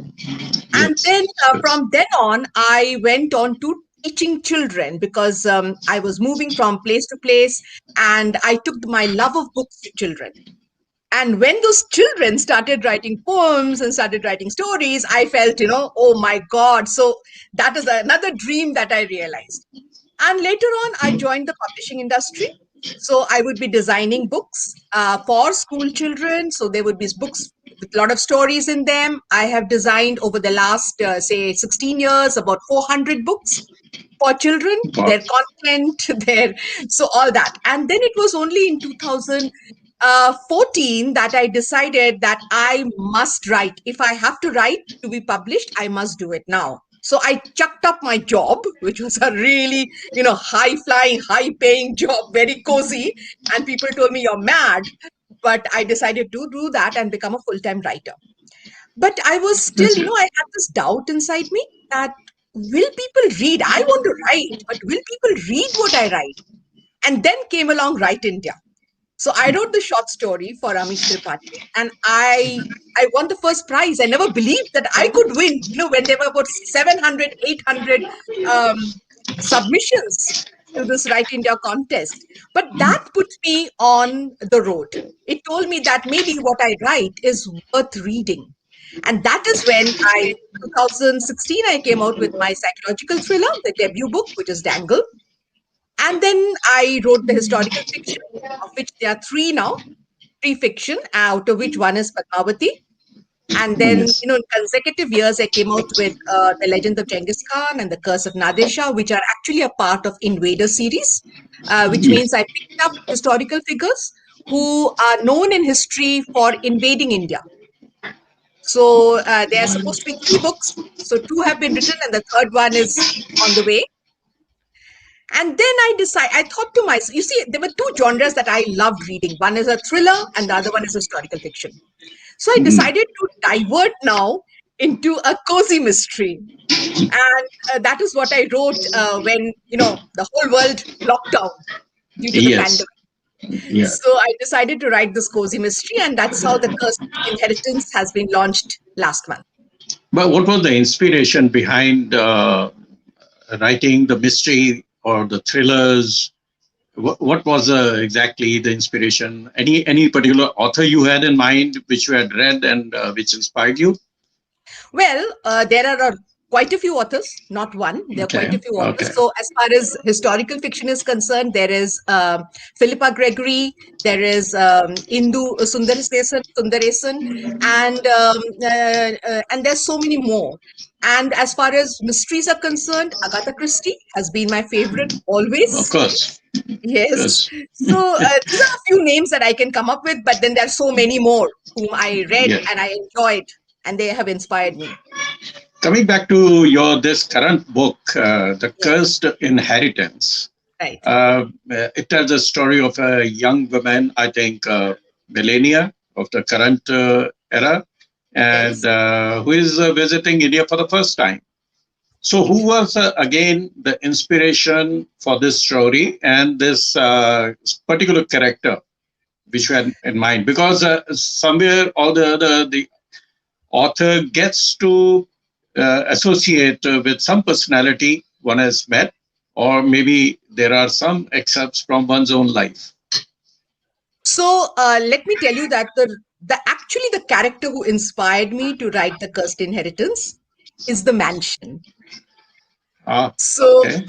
yes, it is the house, the mansion, which I have mentioned in this. So Yes. Kolkata, if I don't know whether you've been there and whether Yes. any of my viewers have been there, if you go to the Yeah. older part of Kolkata, the North Calcutta, you will find a lot of these old houses, villas Yes. and mansions, which are so grand. And though they are not in a very good shape, I must say, because I think the owners may not have, it's a lot of money to restore them and to keep them and to maintain them. So they may not have that money to do it. But whenever I used to go along that street, I would keep looking at them and I would wonder, like, who lived there and who used to live there in the past. And I used to think that if these walls could speak, what stories they would tell us. And that is what kept building in my imagination. This huge mansion with its fluted columns, it's a deep porch. It has this quadrangle which is like a chessboard. It is paved like a chessboard in black and white, and it has all these three wings which are facing it in double storied. The balconies are all decorative vines go along the balconies, and there's so many rooms because these mansions used to hold so many people, actually, entire, I mean, family, the extended family, and so on. So, and each one of them had stories. And that is That's what has actually attracted me. And I would say that is the basic inspiration to The Cursed Inheritance.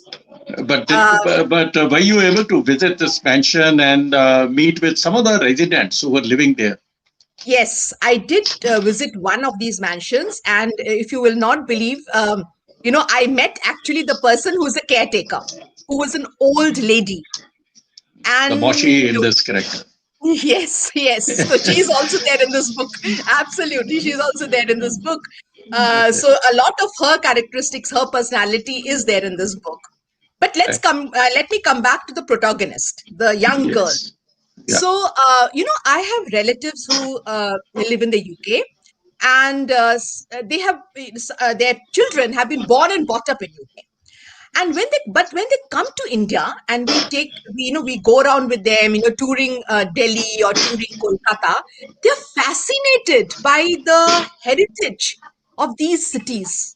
Whether it's the mansions, whether it is the monuments, whether it is the libraries, the books, and True. even the language, the customs, the kind of practices, the traditions, the cuisine. They're so fascinated by that this was also something that I wanted to come out with. Because at the end of the day, this is our heritage.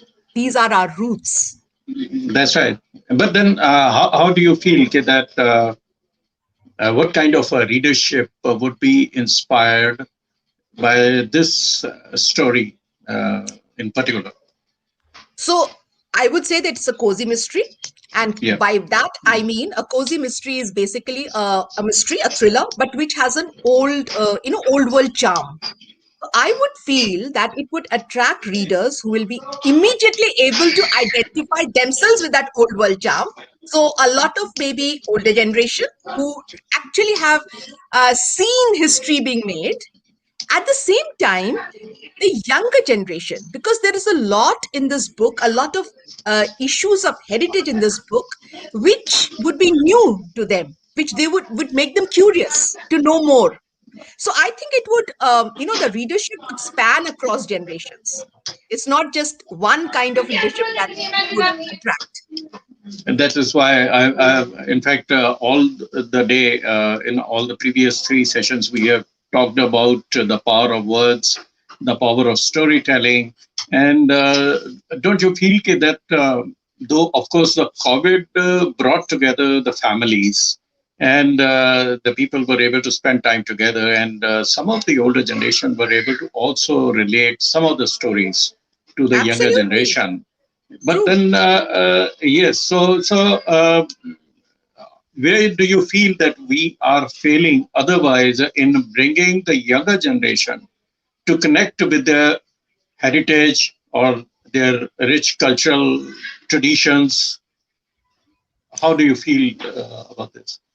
So this younger generation, they are in such a fast-paced world, which is like, it is like this, that whatever they want, the gratification is instant. Absolutely. So they are used to that. But this pandemic or this lockdown, where no doubt that they were also attached to their devices, but it also gave them a lot of me space, a lot of time to introspect. And when they spend time with their family members, especially the elder ones, I think they would be able to connect to many of the traditions and customs that have always been there in their family, but they've never had the time to sort of look at it or see it or feel it. And I think this book, and not just this book, literature itself, I feel, is something that will connect generation after generation to their roots. And that is what I have attempted to do with the Cursed Inheritance, because this whole story is set in Kolkata. A Kolkata which is its contemporary setting, but it is reminiscent. It remembers, the memories are there of the Kolkata of the British era, where you had these zamindars living in these mansions with their families and so many things happening over there. At the same time, even though it is in the contemporary setting, this young girl who has never, lived in India, she has been born out of India, but when she comes here, she, for the first time, she's introduced to cuisine. So there is something called, which I have used here, is called mamlet, which if you go to Kolkata, you will hear this very often told. And she wonders, what is this mamlet? And she discovers it's just an open omelette, nothing else, but very tasty. Another thing is that this is again something very, very special to Kolkata. Every morning when you get up at dawn, you will find Kolkata's blue sky streaked with smoky fumes, because mostly in all the homes, they would be burning these coal stoves.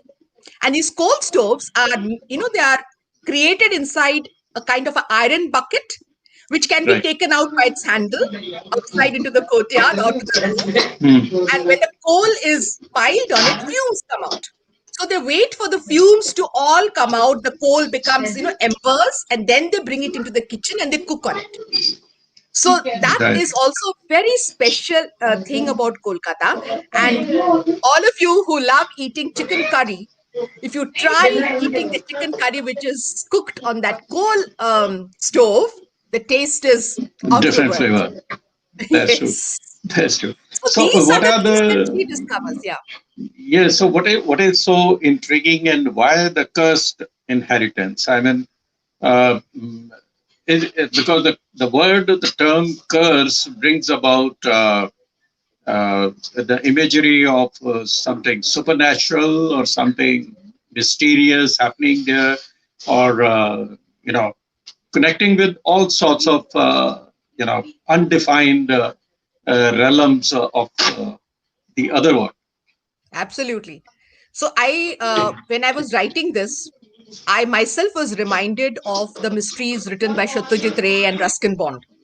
Sure. So the plot, it's a very heady mix of the mystery and the paranormal. There is a treasure hunt, and there is this amateur detective at work. That is again something which is different, because this is not a professional detective. This is just a young girl who is determined to get to the bottom of the mystery, and by herself. That's The right. determination is very much inside her. I'll do it by myself. Now, the story also has elements of Egyptian lore.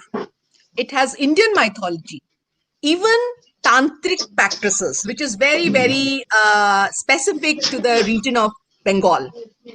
So all these are woven into this mystery.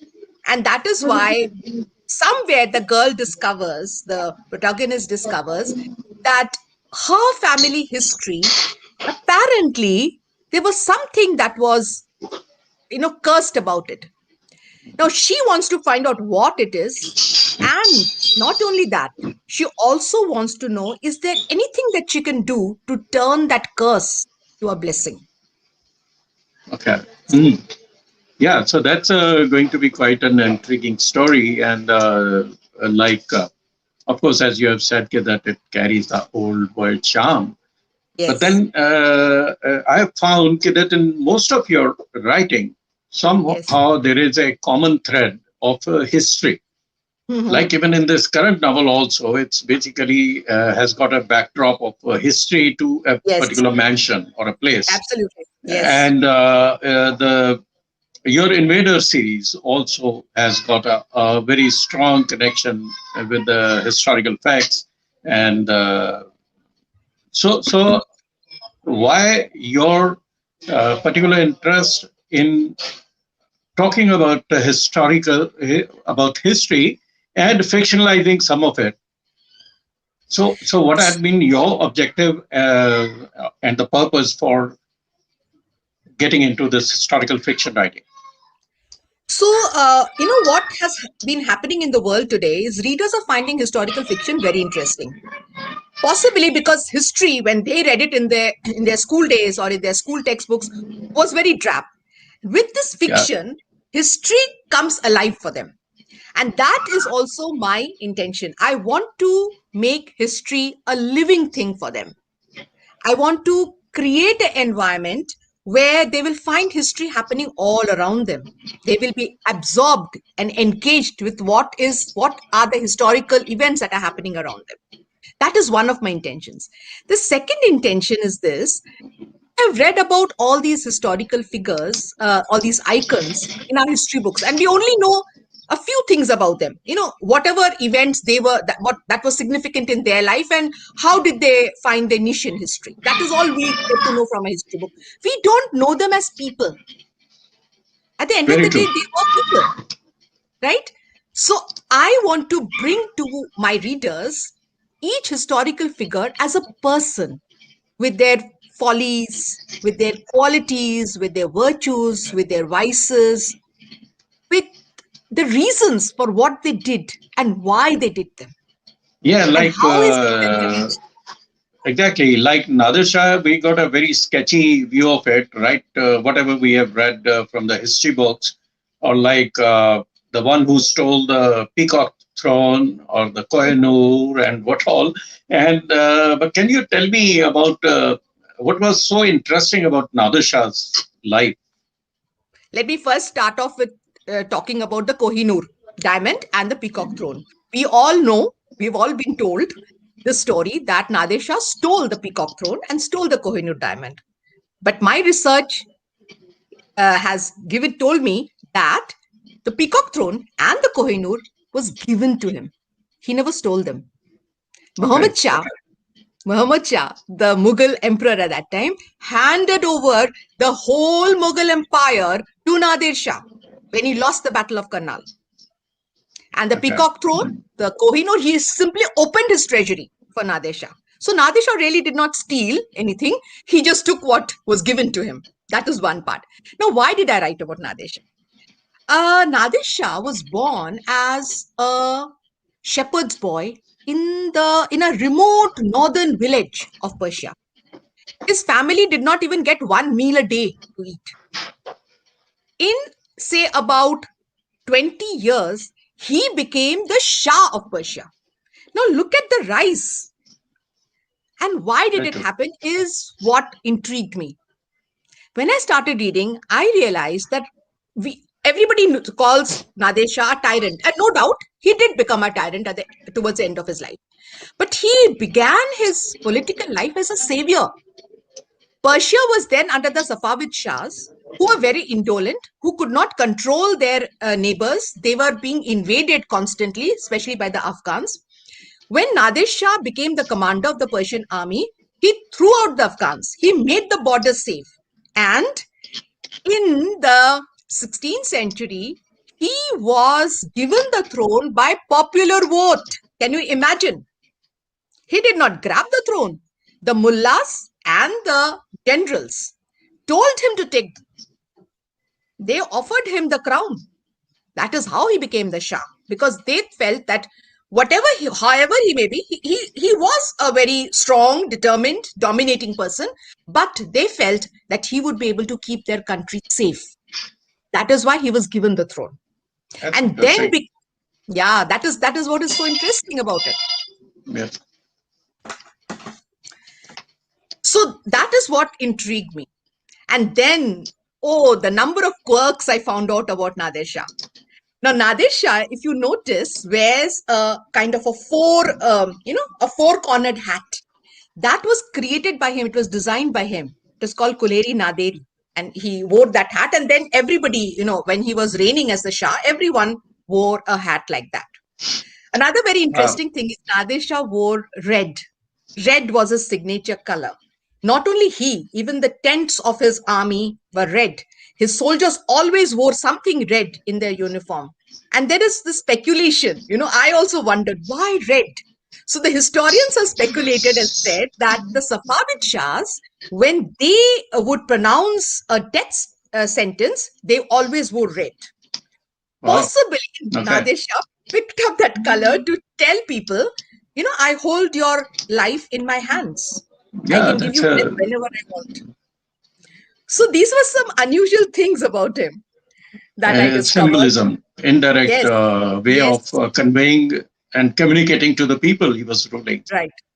But what about that? He did a lot of genocide in Delhi, and absolutely. Why it happened, and what was the reason for that? Yeah. So when Nader Shah came to Delhi, when he took over the Mughal Empire, one rule or one instruction, command that he gave to his army is that I don't want any trouble between the common citizens of Delhi and the Persian army, who were the conquerors. He says, if I get to know of anything, I am going to be very strict in my punishment. But the citizens of Delhi, they were unable to accept the fact that their king, their emperor, had handed over the empire to Nader Shah. They were unable to accept the fact that Nader Shah was now the emperor of Delhi. So when these Persians, these tough-looking Persians, behaved in a very low-profile manner with them, the citizens of Delhi took advantage of that. They would fight with them in the shops. They would fight with them in the bazaars. And even small groups of them would catch them in the alleys and lanes of Old Delhi and kill them, murder them, and then just vanish in the crowd. This kept on happening. This kind of a very, a rebellion kind of a thing kept on happening until Nader Shah had to take matters in his own hands. He then, when a group of his Persian horsemen were killed by some merchants, he decided that he gave the order to his army that you have to quell this rebellion. And when an army is on the rampage, then they don't know who is innocent and who is guilty. So there were men, women, and children. In a few hours, there was a complete massacre in the lanes of Delhi. Daryaganj and all places. Yes. Delhi has seen a lot of massacre in just a few hours. Yes. Yeah, that was sad. But at the same time, what was, continuing on this book, since it's a historical fiction, how much is history and how much is fiction? Like earlier, one of the earlier authors said that the mythology, though of course it's not history, the mythology is not truth. Maybe it's a it may not be totally true. And how much in these historical fictions is the fantasy and the facts? Okay.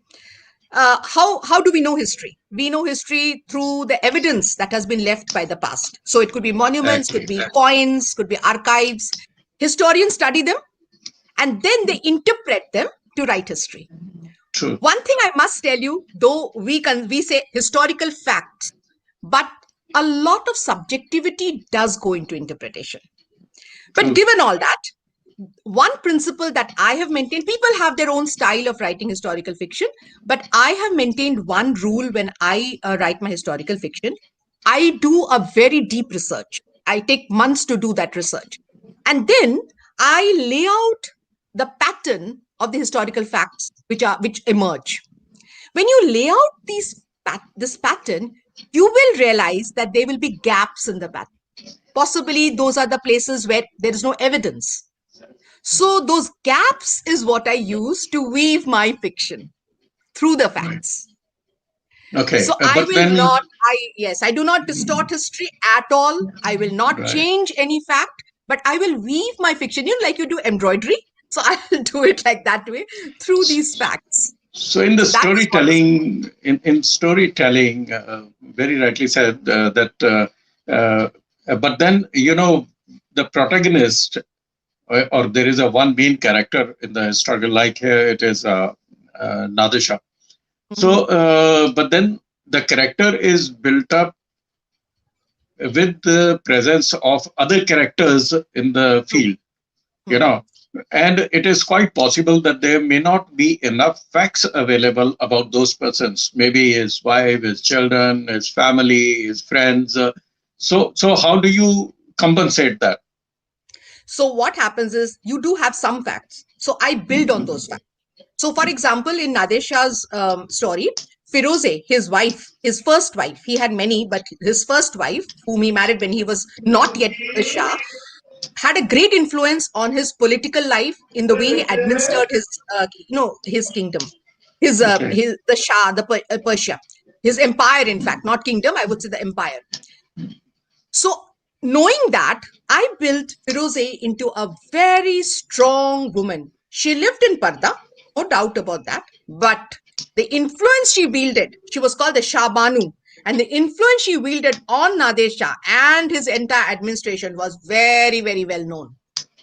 So I build on certain facts and then I build the character around that fact. Also, Nader Shah, apparently, the story goes, or what my research says is, when he came to India, when he came to Delhi, he married an Indian girl who stayed with him till the end. When he died, in fact, when he was assassinated, this girl tried to protect him and she was also killed. So here I built another character, a girl who loved him so much that she never saw his faults and she always remained loyal to him. So this is how I build the character. And with this setting that I make of these subordinate protagonists builds the main protagonist. That is how I do it. It builds the different facets.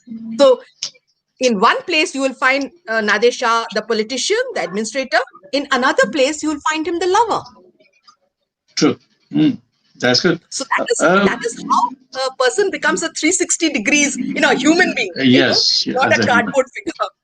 Very true, very true. But then this is a 17th century, when he invaded here.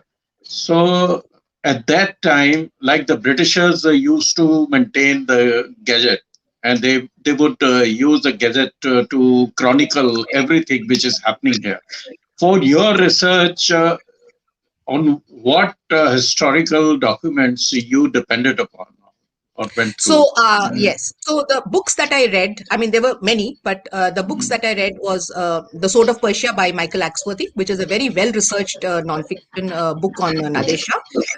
Also, I read a book which I found in the archives by Charles Mortimer. It's also about the Nadesha, but written long, long ago. So it was, I was able to download the PDF. Very interesting.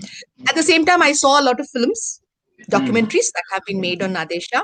Actually, the best research is when you can visit the site, which I could not. I hope I will one day visit Oh. Persia, but I could not do it this time. So I did the next best thing. I tried to read up travelogues about Persia, about Iran, Iraq, all those areas which constituted Persia then. They now have broken up into different countries, but I read about them and found out about the architecture, found out about the customs that were used at that time. What was the status of women in that Persia? That also I found out. So when I do the research, it's not only on the protagonist or on the on the story of the protagonist. I also do it on the entire history of the place, the language, the food they ate, the dresses they wore, the addresses. How did they address each other? All that I have to do. Only then can I create the environment. Can I create the ambience where I want to take my reader? Can I create the Naturally. world? Excellent. That's true. And as you said, that you want to bring history alive, I think that's it's a massive effort and a great contribution to our heritage to preserve it. But tell me, how important for the younger generation, which is coming, which is not on reading books, because I have seen with my experience and talking to some of the youngsters who want to depend upon the Kindle also. They are never able to complete any ebook. I mean, they would, of course, download it, keep it with them, but then I've seen many of them have never been able to complete it till the time you have a hardcore printed copy in your hand and you will go through it. So, how do you think it's? Yeah, I think Mrs. Singh, whether it is on Kindle or it is a hard copy, one thing that makes a reader keep reading is the speed. So the pace of how the story moves is important. That's right. It has to move at a fast speed, right? Another thing another technique that I use when I write when I write any of the books, even if it's a historical fiction, is I try to end each chapter on some intriguing aspect, so that the reader wants to read the next chapter to find out what really happened. Yeah. So I leave a hook for the reader to hook the reader onto the next chapter. So that is one technique that I use to consistently keep my reader reading till the end. So I think most of my books, most of them, especially the Cursed Inheritance, people have called me up and told me we have finished it in, say, 2 hours. So that's quickly they have read it through. That's good. Yeah, that's true. Yes. So but that has hardly been, at least I have not found that such a problem. People do read. But you just said something else. How do we get the young people interested in books or in literature? I believe that we have to walk a very tough line, a kind of a narrow bridge, which attaches the modern or what appeals to them to the past, to what you want them to know. So if you look at the Cursed Inheritance, you will find that the protagonist at the beginning, when she comes to Kolkata, she goes to she eats McBurgers at McDonald's until she discovers the marmlet, right? Yes. So again, she suddenly learns, because there's no electricity in the mansions, she suddenly learns how to live without a phone, without any of her devices working. And when that happened, she became more focused, more attached to her environment. And that is something that maybe a lot of young readers would realize, that, okay, we can live without our devices, and that will probably absorb us more in our environment. So much so that she found the mansion talking to her. She felt that the mansion was talking to her. Naturally. She became so engaged. Another thing I wanted to say is that I think at the end of this book, when people read it, they will realize that it is very important to be rooted to one's culture. Because no matter where we go in this world, our roots still remain. And even with a minimal experience of living in an environment which is culturally ours, we will still become attached to it if we engage with it. So whether it is songs, whether it is pictures, films, whether it is books, most importantly, whether it is literature, whether it is stories that our the elderly relatives tell us, that is the way we can go back to our culture. We can find our roots, because anything to go forward, like a tree, when it grows, it needs the roots, doesn't it? So Very true. anything, when it grows, when it has to become bigger, it needs to tap its roots. And that is something I think young readers will understand when they finish reading the first inheritance. Definitely. I think you're doing a human service, in fact, connecting the young readers, especially, though I think they must get attracted to the mystery aspect of it, but they get Yes, to read it and find a connect with the heritage, and maybe it will inspire them to go back to their heritage and discover it. So absolutely. I agree. that's how important it is for them to recreate and relive those days and those uh, lives of their parents or the grandparents and connect with it. So, how do you feel that your books would help in reaching that out to the young readers? I completely feel that it will help them to uh, reach out to their own culture. Reach out, like even like this book is set in Kolkata. After a child a young person, a young adult who may have grown up in, say, Chandigarh, would read this book, might go back home and talk to his grandparents and say, "Hey, what did you do during this time? What did you That's have a mansion like this? Did you have a farm like this? What did you all do in that farm?" So you see, he will seek to know about these stories.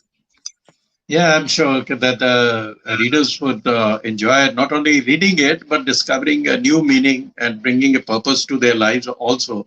Absolutely. Especially when we accuse the young generation, the millennia, about all the uh, values which we have lost over the years, or not being in connect with the past or our heritage. So I believe that this is an excellent way of conveying and connecting them back to their roots.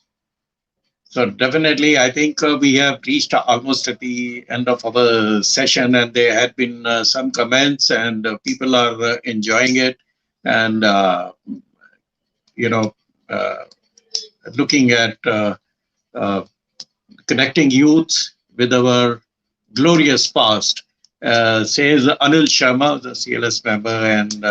And thank you very much. And everybody who has joined in here. And I'm sure that the first day of the Spring Lit Fest must be very, very, charming and interesting, and has brought to the fore some very nice facets of life, or as our chairperson, Dr. Samita Vishal, said in the beginning of the session, that this is the celebration of life.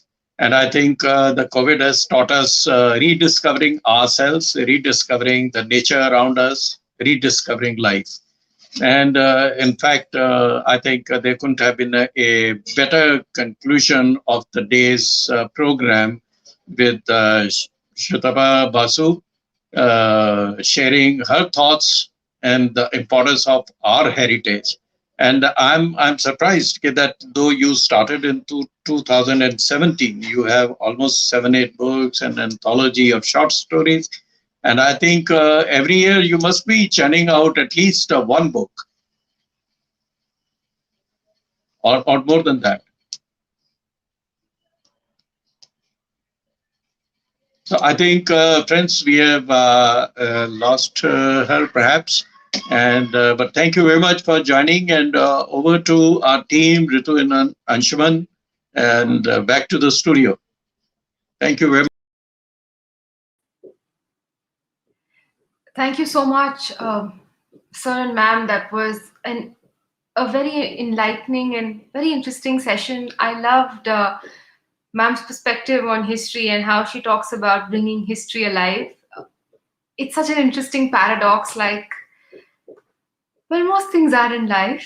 And I think at the end of a successful day of, literary meeting and being in the midst of words, one tends to get a little philosophical and dreamy and edges on romanticism. So before I go down that path, thank you all so much for being with us today.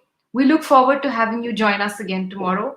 On behalf of Chandigarh Literary Society, um, I hope you enjoyed the evening as much as I did. I hope it was a Saturday evening well spent. And see you guys tomorrow. Take care and have a very good night.